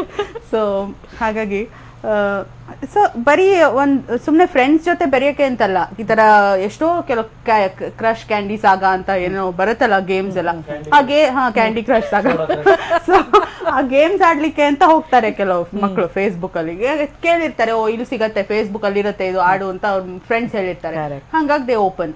Plus events, ಅಲ್ಲಿ ಏನ್ ನಡೀತಾ ಇದೆ, ಇಲ್ಲೇನ್ ನಡೀತಾ ಇದೆ, ಪೋಸ್ಟಿಂಗ್ಸ್ ಬರುತ್ತೆ. ಇಲ್ಲಿ ಇಂಥ ರೆಸ್ಟೋರೆಂಟ್ ಅಲ್ಲಿ ಇಂಥ ಶೋ ಇದೆ, ಅಂತ ಶೋ ಇದೆ, ಈವೆಂಟ್ಸ್ ಬಗ್ಗೆ ತಿಳ್ಕೊಳಕ್ಕೆ ಅಂತದಕ್ಕೆಲ್ಲ ಪಿಯರ್ಸ್ ಮಕ್ಕಳು ಫ್ರೆಂಡ್ಸ್ ಇಂದ ಗೊತ್ತಾಗುತ್ತೆ. ಸೊ ಇದಕ್ಕೋಸ್ಕರ ನಾವು ಹೋಗೋಣ ನೋಡೋಣ ಅಂತ ಮಾಡಿರ್ತಾರೆ. ಸೊ ಅವ್ರಿಗೆ ತಿಳುವಳಿಕೆ ಹೇಳ್ಬೇಕಾಗತ್ತೆ, ಈ ತರ ಬಿಲೋ ಏಜ್ ಮಾಡಬಾರ್ದು. ಪ್ಲಸ್ ಅದೇ ಈಗ ಗೊತ್ತಿರೋರ್ನ ಫ್ರೆಂಡ್ ಮಾಡ್ಕೊಂಡಾಗ ಅಟ್ಲೀಸ್ಟ್ ಅವ್ರು ಅವರು ಅಂತ ನಮ್ಗೆ ಒಂದು ಐಡೆಂಟಿಟಿ ಇರುತ್ತೆ. ಗೊತ್ತಿಲ್ಲದವ್ರು ಮಾಡ್ಕೊಂಡಾಗ ಅವ್ರು ಏನ್ ಇರ್ತಾರೋ ಗೊತ್ತಾಗಲ್ಲ. ಈಗ ನಾ ಹೇಳ್ದಂಗೆ ಒಂದು 38 ವರ್ಷದ ಮನುಷ್ಯ ತಾನು 17 ವರ್ಷದವನು ಅಂತ ಹೇಳಿ ಮತ್ತೊಬ್ರನ್ನ ಫ್ರೆಂಡ್ ಮಾಡ್ಕೊಂಡು, ಈ ತರ ತುಂಬಾ ಅನೇಕ ಟೀನೇಜರ್ಸ್ ನ ಮಿಸ್ಗೈಡ್ ಮಾಡಿದ ಪ್ರಕರಣಗಳು ತುಂಬಾ ಇದೆ. ಸೊ ಹಾಗಾಗಿ we have to take precautions. Plus parents ಜೊತೆಗೆ ಸ್ಕೂಲ್ಸ್ ಅಲ್ಲೂ ಇದ್ರ ಬಗ್ಗೆ ಮಾಹಿತಿ ಇರಬೇಕು. ಪ್ಲಸ್ ಟೆಕ್ಸ್ಟ್ ಬುಕ್ ಅಲ್ಲೂ ಎಲ್ಲೋ ಒಂದ್ ಕಡೆ ಇದು ಅಳವಡಿಕೆ ಆಗ್ಬೇಕು, ಏನೇನು ಏನೋ ಪ್ರಿಕಾಷನ್ಸ್ ತಗೋಬೇಕು ವೆಬ್ಸೈಟ್ಸ್ ಅಲ್ಲಿ ಅನ್ನೋ ಬಗ್ಗೆ ಮಕ್ಕಳಿಗೆ ಅರಿವಾದಾಗ. ಈಗ ಎಲ್ಲ ಕಡೆ ಹೇಗೆ ಸೆಕ್ಸ್ ಎಜುಕೇಶನ್ ಬಗ್ಗೆ ಹೇಳ್ಕೊಡ್ತಾರೆ, ಹಾಗೇನೆ ಆನ್ಲೈನ್ ಬಿಹೇವಿಯರ್ ಬಗ್ಗೆನೂ ನಾವು, ಯಾಕಂದ್ರೆ it's a reality, we cannot avoid. ಅದು ಒಂದು ರಿಯಾಲಿಟಿ, ವಾಸ್ತವಿಕತೆ ಆಗ್ಬಿಟ್ಟಿದೆ, ಅದರಿಂದ ಹಿಂದ್ ಸರಿಯೋಕ್ ಆಗಲ್ಲ. ಇದ್ರ ಇನ್ಫ್ಲುಯೆನ್ಸ್ ಇನ್ನು ಜಾಸ್ತಿ ಆಗ್ತಾ ಹೋಗುತ್ತೆ ಹೊರತು ಕಮ್ಮಿ ಆಗಲ್ಲ. ಹಾಗಾಗಿ ನಾವು ನಮ್ಮ ನಿಟ್ಟಿನಲ್ಲಿ ನಾವ್ ಏನ್ ಪ್ರಿಕಾಷನ್ ತಗೋಬೇಕು ಅನ್ನೋದ್ರ ಬಗ್ಗೆ ಯೋಚನೆ ಮಾಡ್ಬೇಕಾಗತ್ತೆ. ಇಲ್ಲ ನೀನ್ ಅದ್ ಮಾಡ್ಲೇಬೇಡ, ಹೀಗೆ ಕೂತಿರು ಹಾಗೆ ಕೂತಿರು ಅಂತ ಹೇಳೋಕ್ ಆಗಲ್ಲ, ಈಗ ಹೇಳೋಕ್ಕೂ ಆಗಲ್ಲ, ಈಗಿನ ಮಕ್ಳು ಕೇಳೋದಿಲ್ಲ. Very important. ಮತ್ತೆ ನೋಡಿ ರೂಪಾ ಮೇಡಮ್, ಏನಂದ್ರೆ ಒಂದೇನಾದ್ರೂ ಕೊಟ್ಟ ತಕ್ಷಣ, ಏನಾದ್ರು ಗೆಜೆಟ್ಸ್ ಕೊಟ್ಟಿದ ತಕ್ಷಣನೇ ಎಷ್ಟು ಚೆನ್ನಾಗಿ ಆಪರೇಟ್ ಮಾಡ್ತವೆ ಅಂತಂದ್ರೆ ಅದು ಮೋಸ್ಟ್ಲಿ ಏನಂದ್ರೆ ಇನ್ಬಿಲ್ಟ್ ಏನೋ ಅಂತ ಅನ್ಸುತ್ತೆ. ಹುಟ್ಟಾಗಿಂದಾನೇ ಕಂಪ್ಯೂಟರ್, ಮೊಬೈಲು, ಈ ಟೆಕ್ನಾಲಜಿ ಕಲ್ತ್ಕೊಂಡ್ ಬಂದಿದ್ಯೇನೋ ಅಂತ ಮೂವ್ಮೆಂಟ್ಸ್ ಆಗಿರ್ಬೋದು, ಅದನ್ನ ನೋಡಿನೇ ಖುಷಿ ಪಡ್ತಾರೆ ತಂದೆ ತಾಯಿ.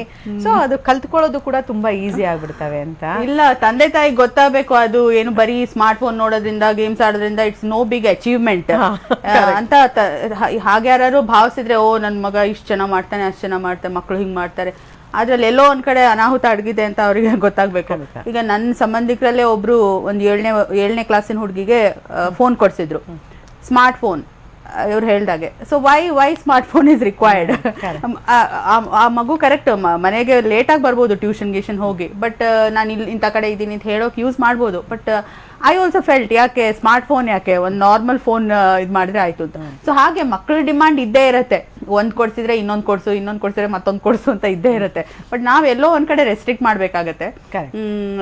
ಒಂದು ಏನ್ ಕೊಳ್ಳು ಬಾಕತನ ಅಂತ ಏನ್ ಹೇಳ್ತೀವಿ, ಇದನ್ನ ಇದು ತಗೋ ಮಕ್ಳು ಕೇಳಿದ್ದೆಲ್ಲ ಕೊಡ್ಸೋದ್ರ ಬಗ್ಗೆ. ಅದೇ ತರ ಆನ್ಲೈನ್ ಅಲ್ಲೂ ಅಷ್ಟೇ, ಒಂದ್ ಸ್ಮಾರ್ಟ್ ಫೋನ್ ಸ್ಮಾಲ್ ಏನೋ ನಾನ್ ಸ್ಮಾರ್ಟ್ ಫೋನ್ ಕೊಡ್ಸು, ಆರ್ಡಿನರಿ ಫೋನ್ ಕೊಡಿಸಿದ್ರೆ ಸ್ಮಾರ್ಟ್ ಫೋನ್ ಕೊಡ್ಸು, ಸ್ಮಾರ್ಟ್ ಫೋನ್ ಕೊಡ್ಸಿದ್ರೆ ಓಕೆ ಅದ್ರಲ್ಲೂ ಕೆಲವು ಇದಿರುತ್ತೆ, ನಂಗೆ ಇಂಥ ಕ್ರೆಡಿಟ್ ಅಲ್ಲಿ ಇಂಥ ಪ್ರೋಗ್ರಾಮ್ ಕೊಡ್ಸು, ಅಂತ ಗೇಮ್ ಕೊಡ್ಸು ಸ್ಟಾರ್ಟ್ ಆಗುತ್ತೆ. ಸೊ ನಾವು ರೆಸ್ಟ್ರಿಕ್ಟ್ ಮಾಡೋದು ಮಾಡ್ಲೇಬೇಕಾಗುತ್ತೆ. ದಿನನಿತ್ಯ ನಾವು ಹೇಗ್ ಮಕ್ಕಳನ್ನ ರೆಸ್ಟ್ರಿಕ್ಟ್ ಮಾಡ್ತೀವಿ ಆ ರೀತಿ ಎಲ್ಲೋ ಒಂದ್ ಕಡೆ ನಾವು ಆನ್ಲೈನ್ ಬಿಹೇವಿಯರ್ ಬಗ್ಗೆನೂ ರೆಸ್ಟ್ರಿಕ್ಟ್ ಮಾಡ್ಬೇಕಾಗತ್ತೆ. It is no big prestige issue that ಏನೋ ನನ್ನ ಮಕ್ಕಳು ಹೀಗೆ ಇಷ್ಟೊಂದು ಅಂದ್ರೆ ಸ್ಮಾರ್ಟ್ ಫೋನ್ ಇಷ್ಟೊಂದು ಯೂಸ್ ಮಾಡ್ತಾರೆ, ಇಂಟರ್ನೆಟ್ ಅಷ್ಟೊಂದು ಯೂಸ್ ಮಾಡ್ತಾರೆ, ಹ್ಯಾಂಡಲ್ ಮಾಡೋದೇ ದೊಡ್ಡ ಒಂದು ಅಚೀವ್ಮೆಂಟ್ ಅಂತ ಖಂಡಿತ ಅನ್ಕೋಬೇಡಿ. ದಯವಿಟ್ಟು ಅವ್ರು ಏನ್ ಮಾಡ್ತಾ ಇದಾರೆ ಅನ್ನೋದನ್ನ ಹೋಗಿ ನೋಡಿ. ಯಾಕಂದ್ರೆ ಮಕ್ಕಳದು ಪೋರ್ನೋಗ್ರಫಿ ಅಂದ್ರೆ ಮಕ್ಕಳು ಫೋಟೋನೇ ಮತ್ತೊಂದ್ ಕಡೆ ಇನ್ನೊಂದೇನೋ ಮಾರ್ಫ್ ಮಾಡಿ ಪೋರ್ನೋಗ್ರಫಿ ಸೈಟ್ಸ್ ಒಂದ್ಸಲ ಹೋದ್ರೆ ಇಂಟರ್ನೆಟ್ ಇಸ್ ವೆರಿ ಡೇಂಜರಸ್. ಆತರ ಏನೋ ಒಂದು ಅವ್ರದ್ದು ಒಂದು ನ್ಯೂಡ್ ಪಿಕ್ಚರ್ಸ್ ತೆಗೆದು ಅಥವಾ ಅದನ್ನ ಅವ್ರ ಮುಖನ ನ್ಯೂಡ್ ಪಿಕ್ಚರ್ ಜೊತೆ ಮ್ಯಾಚ್ ಮಾಡಿ ಎಲ್ಲೋ ಒಂದ್ ಕಡೆ ಹಾಕ್ಬಿಟ್ರೆ ಅದು ಈ ನಾವೇನೇ ಪ್ರಯತ್ನ ಮಾಡಿದ್ರು ಆ ಸೈಟ್ಗಳಿಂದ ತೆಗ್ಸೋಕ್ಕಾಗಲ್ಲ. ಯಾಕಂದ್ರೆ ಕೆಲವು ಸರ್ವರ್ಸ್ ಎಲ್ಲ ಫಾರಿನ್ ಕಂಟ್ರೀಸ್ ಅಲ್ಲಿ ಇದೆ, ಅದು ಆ ವೆಬ್ಸೈಟ್ಗಳಿಗೆ ಹೋದ್ರೆ ಅಲ್ಲಿಯ ಗವರ್ಮೆಂಟ್ ಕೋಆಪರೇಷನ್ ಇರಲ್ಲ, ಪ್ಲಸ್ ಅದನ್ನ ತೆಗ್ಸೋಕ್ ಆಗೋದೇ ಇಲ್ಲ. So once it is done it is done. So ಹಾಗಾಗಿ ಇಂಟರ್ನೆಟ್ ಇಸ್ ನಾಟ್ ರಿವರ್ಸಿಬಲ್. ಅದನ್ನ ಹೇಳ್ಕೊಡ್ಬೇಕು ಮಕ್ಕಳಿಗೆ. ಪ್ಲಸ್ ಆತರ ಅನಾಹುತಗಳು ಆದ್ರೂ ಕೂಡ ಅದನ್ನ ಹೇಳ್ಬೇಕು, ಆದ್ರೂ okay there is not much ಇದು ಅಂತ ಕೂಡ ಒಂದು ಧೈರ್ಯ ಕೊಡ್ಬೇಕು ಅಕಸ್ಮಾತ್ ಆತರ ಅನಾಹುತಗಳಾದ್ರೆ. ಬಟ್ ಆಗೋಕ್ಕಿಂತ ಮುಂಚೆ ಎಚ್ಚರಿಕೆ ವಹಿಸೋದು ಕರೆಕ್ಟ್ ಮೇಡಮ್. ರಘುವರೇ ಸರ್ ನೀವು ಹೇಳಿ ಏನಂದ್ರೆ ಈ ಖಿನ್ನತೆ ಅಂತ ಒಳಗಾಗ್ತಾವಲ್ಲ ಮಕ್ಕಳು, ಸೊ ಈ ಖಿನ್ನತೆಗೆ ಒಳಗಾದಂಥ ಸಂದರ್ಭದಲ್ಲಿ ನಿಮ್ಮ ಹತ್ರ ಬಂದ ಕೌನ್ಸಿಲಿಂಗ್ ಬಂದಾಗ ಸೊ ಯಾವ್ಯಾವ ಸಂದರ್ಭಕ್ಕೆ ಹಿಂಗಾಗಿರ್ತಾರೆ ಅಂದ್ರೆ ಯಾರೋ ಹೇಳೋದ್ರ ಮೇಲೆ ಹೆಚ್ಚು ನಂಬಿಕೆ ಇಡುವಂಥದ್ದಾಗಿರ್ಬೋದು, ಅಥವಾ ತುಂಬ ಏನಾದ್ರೆ ಬ್ಲ್ಯಾಕ್ ಮೇಲ್ ಮಾಡಿದಂಥ ಸಂದರ್ಭದಲ್ಲಿ ಬೇಗ ಈಲ್ಡ್ ಆಗುವಂಥದ್ದು, ಅಪ್ಪ ಅಮ್ಮನ ಹತ್ರ ಕೆಲವು ಸಂಗತಿಗಳನ್ನ ಮುಚ್ಚಿಡೋದು. ಸೊ ಎಂಥ ಫ್ಯಾಮಿಲಿಗಳಲ್ಲಿ ಇಂಥ ಇನ್ಸಿಡೆಂಟ್ಸ್ ಆಗ್ತಾ ಹೆಚ್ಚಾಗಿ ಅಂತ ಇದೇ ಪರ್ಟಿಕ್ಯುಲರ್ ಕೇಸೇ ತಗೊಂಬೋಣ. ಇಲ್ಲಿ ಮಗು ಮೊದಲಿಗೆ ಅವ್ರನ್ನ ಕಾಂಟ್ಯಾಕ್ಟ್ ಮಾಡುತ್ತೆ, ಅವ್ರನ್ನ ಕಾಂಟ್ಯಾಕ್ಟ್ ಮಾಡಿ ಅವ್ರನ್ನ ಫ್ರೆಂಡ್ ಮಾಡಿರೋ ವಿಚಾರನ ಯಾರಿಗೂ ಹೇಳಿರಲ್ಲ. ಸೊ ತನ್ನೊಳಗೆ ತಾನೇ ಅದನ್ನು ವಿಷಯನ ಇಟ್ಕೊಂಡು ಮನಸ್ಸಿನಲ್ಲಿ ಅದ್ರ ಬಗ್ಗೆ ಚಿಂತೆ ಮಾಡ್ತಾ ಇರುತ್ತೆ. ಮೊದಲ ಬಾರಿಗೆ ಆ ವ್ಯಕ್ತಿ ಯಾವುದಾನೋ ಒಂದು ನಗ್ನ ಚಿತ್ರ ಕಳಿಸು ಅಥವಾ ಯಾವುದಾನೋ ಒಂದು ಅಶ್ಲೀಲ ಚಿತ್ರ ಕಳಿಸು ಅಂದಾಗ ಮಗು will be in a dilemma, ಕಳಿಸ್ಲಾ ಬೇಡವಾ, ಅಮ್ಮಂಗೆ ಹೇಳಬೇಕಾ ಬೇಡವಾ ಅಂತ. ಆ ಡೈಲಮಾನ ಮನಸ್ಸಿನಲ್ಲಿ ಯಾವುದೋ ಒಂದು ರೀತಿ ಇತ್ಯರ್ಥ ಮಾಡಿಕೊಂಡು ನಂತರ ಅದು ತನ್ನ ಚಿತ್ರಗಳನ್ನ ಕಳಿಸಿರುತ್ತೆ. ಚಿತ್ರ ಕಳಿಸಾದ್ಮೇಲೆ ಅದರ ಇಂಪ್ಲಿಕೇಶನ್ಸ್ ಅದಕ್ಕೆ ಗೊತ್ತಿಲ್ಲ. ಚಿತ್ರ ಕಳಿಸಾದ್ಮೇಲೆ ನಾವು ಮಾಡಿದ್ದು ಸರಿನೋ ತಪ್ಪೋ ಅಂತ ಚಿಂತೆ ಮಾಡಲಿಕ್ಕೆ ಶುರು ಮಾಡುತ್ತೆ. ಯಾವಾಗ ಅದು ಜಾಸ್ತಿ ಚಿಂತೆ ಮಾಡಲಿಕ್ಕೆ ಶುರು ಮಾಡುತ್ತೋ ಊಟ ಮಾಡೋದು ಸ್ವಲ್ಪ ಮಟ್ಟಿಗೆ ಕಡಿಮೆ ಆಗುತ್ತೆ, ಏಕಾಗ್ರತೆ ಕಡಿಮೆ ಆಗುತ್ತೆ, ಓದ್ನಲ್ಲಿ ಆಸಕ್ತಿ ಕಡಿಮೆ ಆಗುತ್ತೆ, ಬೇರೆ ಯಾರಾದ್ರೂ ಫ್ರೆಂಡ್ಸ್ ಇತ್ತು ಅಂದ್ರೆ ಆ ಫ್ರೆಂಡ್ಸ್ ಜೊತೆ ಬೆರೆಯೋದು ಕಡಿಮೆ ಆಗುತ್ತೆ, ಮನೆಯಲ್ಲ ಅಪ್ಪ ಅಮ್ಮನ ಜೊತೆ ಮಾತಾಡುವಂಥದ್ದು ಏನೋ ತಪ್ಪು ಮಾಡಿಬಿಟ್ಟಿದ್ದೀನೇನೋ ಅಂತ ಒಂದು ಫೀಲಿಂಗ್ ಮನಸ್ಸಿನಲ್ಲಿ ಇದ್ದೇ ಇರುತ್ತೆ. ಇದಾದ ನಂತರ ಸ್ವಲ್ಪ ದಿವಸ ನಡೀತು, ಏನೂ ಆಗಲಿಲ್ಲ, ಸ್ವಲ್ಪ ಮಟ್ಟಿಗೆ ಧೈರ್ಯ ಬಂತು, ಏನೂ ಆಗಲಿಲ್ಲಲ್ಪ ಪರವಾಗಿಲ್ಲ, ಮಾಡಿದ್ದು ತಪ್ಪು ಇದ್ರೂ ಕೂಡ ನಥಿಂಗ್ ಮೇಜರ್ ಹ್ಯಾಪನ್ ಅಂತ ಹೇಳ್ಬಿಟ್ಟು ಅದೇನು ಮಾಡುತ್ತೆ, ಇಟ್ ವಿಲ್ ಕಂಟಿನ್ಯೂ ದ ಚಾಟಿಂಗ್ ಆದಮೇಲೆ when the next request comes, ತಂದೆ ತಾಯಿ ಪಿಕ್ಚರ್ ತೆಗೆದು ಕಳಿಸು ಅಂತ ಬಂದಾಗ ಇದೇ process it will go through again. ಈ ರೀತಿ ಆದಾಗ ಏನಾಗುತ್ತೆ, ಭಯ ಜಾಸ್ತಿ ಆದಾಗ ಮಗು ರಾತ್ರಿ ಬೆಚ್ಚ ಬೀಳೋದು, ಸರಿಯಾಗಿ ನಿದ್ದೆ ಮಾಡದೇ ಇರೋದು, ಅಥವಾ ನಿದ್ದೆನಲ್ಲಿ ಕೂಕೊಳ್ಳೋದು, ಕಿರ್ಚಾಡೋದು, ಇದೆಲ್ಲ ಆಗ್ಬೋದು. ಆಮೇಲೆ ಇದೆಲ್ಲ ಆದ್ಮೇಲೆ ತಂದೆ ತಾಯಿನ ಫೇಸ್ ಮಾಡುವಂತ ಕೆಪಾಸಿಟಿ ಕೂಡ ಹೊಟ್ಟೋಗಿರತ್ತೆ ಮಗುಗೆ ಅಂತ. ಈ ಪಿಕ್ಚರ್ ಮಾಡಿದ್ಮೇಲೆ ಫೇಸ್ ಮಾಡ್ಲಿಕ್ಕೆ ಆಗಲ್ಲ, ಐ ಕಾಂಟ್ಯಾಕ್ಟ್ ಮಾಡಲ್ಲ. ತಂದೆ ತಾಯಿಗೆ ಸಿಂಪಲ್ ಆಗಿ ಗೊತ್ತಾಗುತ್ತೆ ಏನೋ ಒಂದು ಮರೆ ಮಾಡ್ತಾ ಇದೆ. ಆಕ್ಚುಲಿ ಬಿಹೇವಿಯರ್ ಅಲ್ಲಿ ಬದಲಾವಣೆ ಆಗೋದು that is the first sign. ತಂದೆ ತಾಯಿ ರೆಗ್ಯುಲರ್ ಆಗಿ ಮಕ್ಕಳ ಜೊತೆ ಏನಾದ್ರು ಟೈಮ್ ಸ್ಪೆಂಡ್ ಮಾಡಿದ್ರೆ ಆ ಬಿಹೇವಿಯರ್ ಬದಲಾವಣೆ ಆಗಿದೆ, ಇಮಿಡಿಯೇಟ್ ಆಗಿ ಗುರ್ತಿಡ್ತಾರೆ ಏನೋ ಆಗಿದೆ ಅಂತ. ಅವ್ರು ವಿಚಾರಿಸಿದ್ರೆ ಪ್ರಾಯಶಃ ಸಾಮಾನ್ಯವಾಗಿ ಆ ವಯಸ್ಸಿನಲ್ಲಿ ಮಕ್ಕಳು ಹೇಳ್ತಾರೆ. ಯಾವಾಗ ಅವರು ಅದನ್ನ ವಿಚಾರಿಸಿದ್ರೆ ಡಿಲೇ ಮಾಡ್ತಾರೋ ಅಥವಾ ಸಮಯ ಜಾಸ್ತಿ ಕೊಡೋದಿಲ್ವೋ ಅವಾಗ ಈ ವಿಷಯ ಡಿಲೇ ಆಗ್ತಾ ಹೋಗುತ್ತೆ, ಇನ್ನೂ ಹೆಚ್ಚಿನ ಅನಾಹುತ ಆಗ್ತಾ ಹೋಗುತ್ತೆ. Okay sir. ಶ್ರೀಹರಿ ಅವರೇ ತಾವು ಹೇಳಿ ಸರ್, ಕೊನೆಯದಾಗಿ ಪೇರೆಂಟ್ಸ್ಗೆ ತಾವು ಏನ್ ಮೆಸೇಜ್ ಕೊಡಕ್ಕೆ ಇಷ್ಟಪಡ್ತೀರಾ ಅಂತ ಸರ್? ಮಕ್ಕಳ ಜೊತೆ ಫ್ರೆಂಡ್ಸ್ ಆಗಿರ್ಬೇಕು, ಕಾಶಿಯಸ್ ಆಗಿರ್ಬೇಕು, ಹೆಚ್ಚು ಸಮಯ ಅವ್ರ ಜೊತೆ ಕೊಡೋ ಹಾಗಿರ್ಬೇಕು, ಅವರ ವಿಚಾರಗಳ ಜೊತೆ ಚರ್ಚೆ ಮಾಡೋ ಹಾಗಿರ್ಬೇಕು. ಮತ್ತೆ ಇನ್ನೊಂದು ತುಂಬಾ ಕಾಶಿಯಸ್ ಅಂದ್ರೆ ಈಗ ನಾವು ನೋಡ್ತಾ ಇರುವಂತದ್ದು ಹ್ಯಾಕಿಂಗ್ ಮಾಡ್ತಾರೆ. ಅಪ್ಪ ಅಮ್ಮನ ಅಕೌಂಟ್, ಅಪ್ಪ ಅಮ್ಮನ ಕ್ರೆಡಿಟ್ ಕಾರ್ಡ್, ದಯವಿಟ್ಟು ಅದ್ರ ಬಗ್ಗೆ ಚರ್ಚೆ ಅವ್ರು ಮಾಡ್ತಾನೆ ಇರಬೇಕು, ಮತ್ತೆ ಅದರ ಟ್ರ್ಯಾಕಿಂಗ್ ಇಟ್ಟಿರ್ಬೇಕು. Otherwise even that money will be used for all the unwanted purposes. Correct. ಹಾಗಾಗಿ ಅಪ್ಪ ಅಮ್ಮ ಕೇರ್ ತಗೋಬೇಕು, ಶಾಲೆಗಳಲ್ಲೂ ಕೇರ್ ತಗೋಬೇಕು. ಓಕೆ ಓಕೆ ಮೇಡಮ್, ಶಾಲೆ ಅಂತ ಬಂದಾಗ ಸೊ ನಿಮ್ಮ ರೆಸ್ಪಾನ್ಸಿಬಿಲಿಟಿ ಏನಾಗುತ್ತೆ ಅಂತ? Thank you. ಶಾಲೆ ರೆಸ್ಪಾನ್ಸಿಬಿಲಿಟಿ ಅಂತ ಅನ್ನೋದಕ್ಕಿಂತಲೂ ನಾನು ಹೆಚ್ಚಾಗಿ ಅದು ಮನೆಯಿಂದ ಶುರುವಾಗಬೇಕು ಅಂತ ನಾನು ಅನ್ಕೊಳ್ತೀನಿ. ಮನೆಯೇ ಮೊದಲ ಪಾಠಶಾಲೆ, ತಾಯಿಯೇ ಮೊದಲ ಗುರು ಅಂತ. ಮನೆಯಲ್ಲಿ ನಾವು ಟೆಕ್ನಾಲಜಿ ಯೂಸ್ ಮಾಡೋದ್ರ ಜೊತೆನಲ್ಲಿ ಸಂಸ್ಕಾರನೂ ಕೊಡಬೇಕಾಗತ್ತೆ. ಯಾವುದು ಸರಿ, ಯಾವುದು ತಪ್ಪು, ಯಾವುದನ್ನು ಮಾಡಬೇಕು, ಯಾವುದನ್ನು ಹೇಗೆ ಉಪಯೋಗಿಸ್ಕೋಬೇಕು. ಮೊಬೈಲ್ ಆದ್ರೂ ಅದರಲ್ಲಿ ಏನು ನೋಡಬೇಕು, ಏನು ನೋಡಬಾರ್ದು, ಎಷ್ಟು ನೋಡಬೇಕು, ಎಷ್ಟು ನೋಡಬಾರ್ದು, ಇದನ್ನೆಲ್ಲ ತಿಳಿಸ್ಕೊಡ್ಬೇಕಾಗಿರೋರು ತಂದೆ ತಾಯಿಗಳು ಮೊದಲು. ಆನಂತರ ಶಾಲೆನಲ್ಲಿ ಮಕ್ಕಳ ಬಿಹೇವಿಯರಲ್ಲಿ ಏನಾದರೂ ವ್ಯತ್ಯಾಸ ಕಂಡು ಬಂದಾಗ ಅದನ್ನು ಶಾಲೆಯವರು ಮತ್ತು ಪೋಷಕರು ಒಟ್ಟಿಗೆ ಸೇರಿ ಅದಕ್ಕೆ ಸರಿಯಾದ ಒಂದು ಪರಿಹಾರ ಕಂಡುಕೊಳ್ಬೇಕಾಗತ್ತೆ. ಓಕೆ ಸರ್, ಎರಡು ಪಾಯಿಂಟ್. ಒಂದು, ಶಾಲೆಯಲ್ಲಿ ಕೌನ್ಸಿಲಿಂಗ್ ವ್ಯವಸ್ಥೆ ಮಾಡ್ತಾ ಇದ್ದಾರೆ ಎಲ್ಲ ಶಾಲೆಗಳಲ್ಲೂ. ಕೌನ್ಸಿಲಿಂಗ್ ಏನಾಗುತ್ತೆ, ಮಗು ಪ್ರಾಬ್ಲಮ್ ಬಂದ ನಂತರ ಕೌನ್ಸಿಲಿಂಗ್ ನಡೆಯುತ್ತೆ. ಇಲ್ಲಿ ಏನ್ ಮಾಡ್ಬೇಕಂದ್ರೆ ಪ್ರಿವೆಂಟಿವ್ ಕೌನ್ಸಿಲಿಂಗ್. ಶಾಲೆ ವರ್ಷ ಇವಾಗ ಶುರು ಆಗ್ತಾ ಇದೆ, ಜೂನ್ ಅಲ್ಲಿ ಸ್ಕೂಲ್ ಎಲ್ಲ ಶುರು ಆಗುತ್ತೆ. ಒಂದು counselling session for the parents to just give suggestions how to manage the mobile and the internet at home with the children. Madam, ಇದನ್ನು ಸಲಹೆಗಳಾಗಿ ಕೊಡಬಹುದು ನೀವು ಶಾಲೆ? ನಮ್ಮ ಶಾಲೆನಲ್ಲಿ ಕೌನ್ಸಿಲಿಂಗ್ ಅನ್ನೋದು ಇದೆ ಖಂಡಿತ. ಪೇರೆಂಟ್ಸ್ ಜೊತೆನಲ್ಲಿ ಅವರು ಸರಿಯಾಗಿ ಇಂಟರಾಕ್ಟ್ ಮಾಡ್ತಾ ಇದ್ದಾರೆ. ಹಾಗಾಗಿ ಆ ರೀತಿಯ ಒಂದು ಇದು ಇಲ್ಲ. ಪಾಯಿಂಟ್, ಮಕ್ಕಳು ಪೇರೆಂಟ್ಸ್ ಯಾವ ರೀತಿ ನಡ್ಕೊಳ್ತಾರೆ ಅನ್ನೋದನ್ನ ನೋಡಿ ಜಾಸ್ತಿ ಕಲಿತಾರೆ ಹೊತ್ತು ಕೂಡ ಏನು ಹೇಳ್ತಾ ಇದ್ದಾರೆ ಅಂತ ಕೇಳ್ಬಿಟ್ಟು ಕಲ್ತ್ಕೊಳ್ಳೋದು ಇಲ್ಲ. ಸೊ ಹಾಗಾಗಿ ಒಂದು ಡೈಲಿ ರೊಟೀನ್ ಹೇಳಿದ್ರು 3 ಗಂಟೆ 4 ಗಂಟೆ ಆದ್ರೂ ಮಕ್ಕಳು ಮಲ್ಕೊಳ್ಳಲ್ಲ ಅಂದ್ರೆ parents also are sleeping late.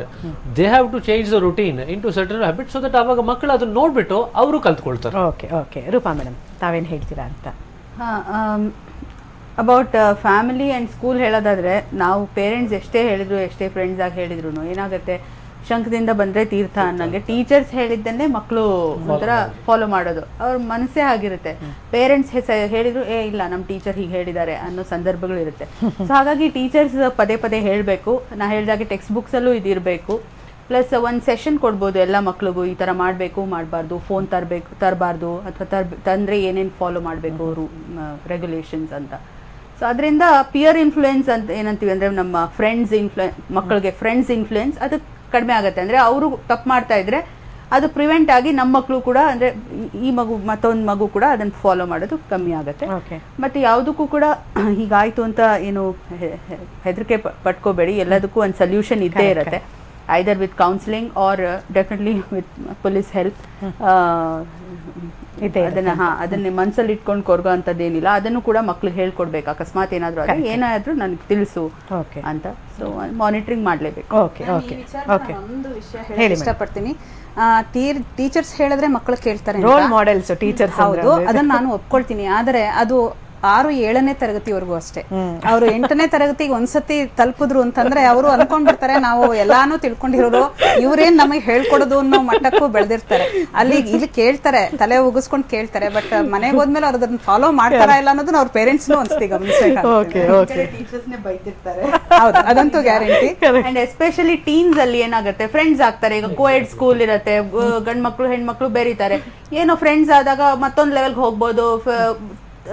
ಅನಗತ್ಯ ಫೋಟೋಸ್ ಕಳಿಸ್ಬೋದು. ಆ ಮಗು ಅದನ್ನ ಅಬ್ಯೂಸ್ ಮಾಡ್ಕೋಬಹುದು, ಮಿಸ್ಯೂಸ್ ಮಾಡ್ಕೋಬಹುದು, ವೆಬ್ಸೈಟ್ಸ್ ಹಾಕ್ಬೋದು, ಅಥವಾ ಮತ್ತೊಂದಷ್ಟು ಫ್ರೆಂಡ್ಸ್ ಕಳಿಸ್ಬೋದು. ಇಂಥದ್ದು ಕೂಡ ಆಗತ್ತೆ. ಸೊ ಹಾಗಾಗಿ ಸ್ಕೂಲು ಹೇಳ್ಬೇಕು, ಮಕ್ಕಳು ಹೇಳ್ಬೇಕು, ಸಿಂಪಲ್ ಹೇಳ್ಬೇಕು. ಓಕೆ, ಒಟ್ನಲ್ಲಿ ಏನಂದ್ರೆ ಟೆಕ್ನಾಲಜಿ ಕೊಡೋದು, ತಿಳ್ಕೊಂಡಿರೋದು ಮಕ್ಕಳದು ದೊಡ್ಡ ಅಚೀವ್ಮೆಂಟ್ ಅಲ್ಲ ಅನ್ನುವಂಥದ್ದು ಫಸ್ಟ್ ಪಾಯಿಂಟು. ಆಮೇಲೆ ದೊಡ್ಡ ದೊಡ್ಡ ಸೆಟ್ಸ್ನ ಕೊಡಿಸಿದ ತಕ್ಷಣ, ಮೊಬೈಲ್ಸ್ನ ಕೊಡಿಸಿದ ತಕ್ಷಣ ಎಲ್ಲೋ ಒಂದು ಕಡೆ ಅವ್ರೇನೋ ಒಂದು ಅಚೀವ್ ಮಾಡಿಬಿಡ್ತಾರೆ, ಅಥವಾ ಇನ್ನೇನೋ ಯಾರಿಗೋ ಸವಾಲೊಡ್ಡಂಗೆ ಬದುಕ್ಬಿಡ್ತಾರೆ ಅನ್ನೋಂಥ ತುಂಬ ತಪ್ಪು ಅಂತ ಹೇಳ್ತೀರಾ. ಇನ್ನು ಟೆಕ್ನಾಲಜಿ ಮಕ್ಕಳ ಕೈಗೆ ತಲುಪೋಷ್ಟೊತ್ತಿಗೆ ಇವ್ರು ತುಂಬ ಅಪ್ಡೇಟ್ ಆಗಿರ್ಬೇಕು ತಂದೆ ತಾಯಿ ಅಂತ ಸಾಕಷ್ಟು ವಿಚಾರಗಳನ್ನ ಮಾತಾಡಿದ್ದೀರಾ. ತಮ್ಮೆಲ್ಲರಿಗೂ ಧನ್ಯವಾದ. Thank you so much. Srihari ಅವರೇ, ತಮಗೂ ಕೂಡ thank you so much sir. ನಮಸ್ಕಾರ. ಇದು ಈ ಹೊತ್ತಿನ ವಿಶೇಷ ಕಾರ್ಯಕ್ರಮ. ನಿರಂತರ ಸುದ್ದಿಗಾಗಿ ನೋಡ್ತಾ ಇರಿ TV9.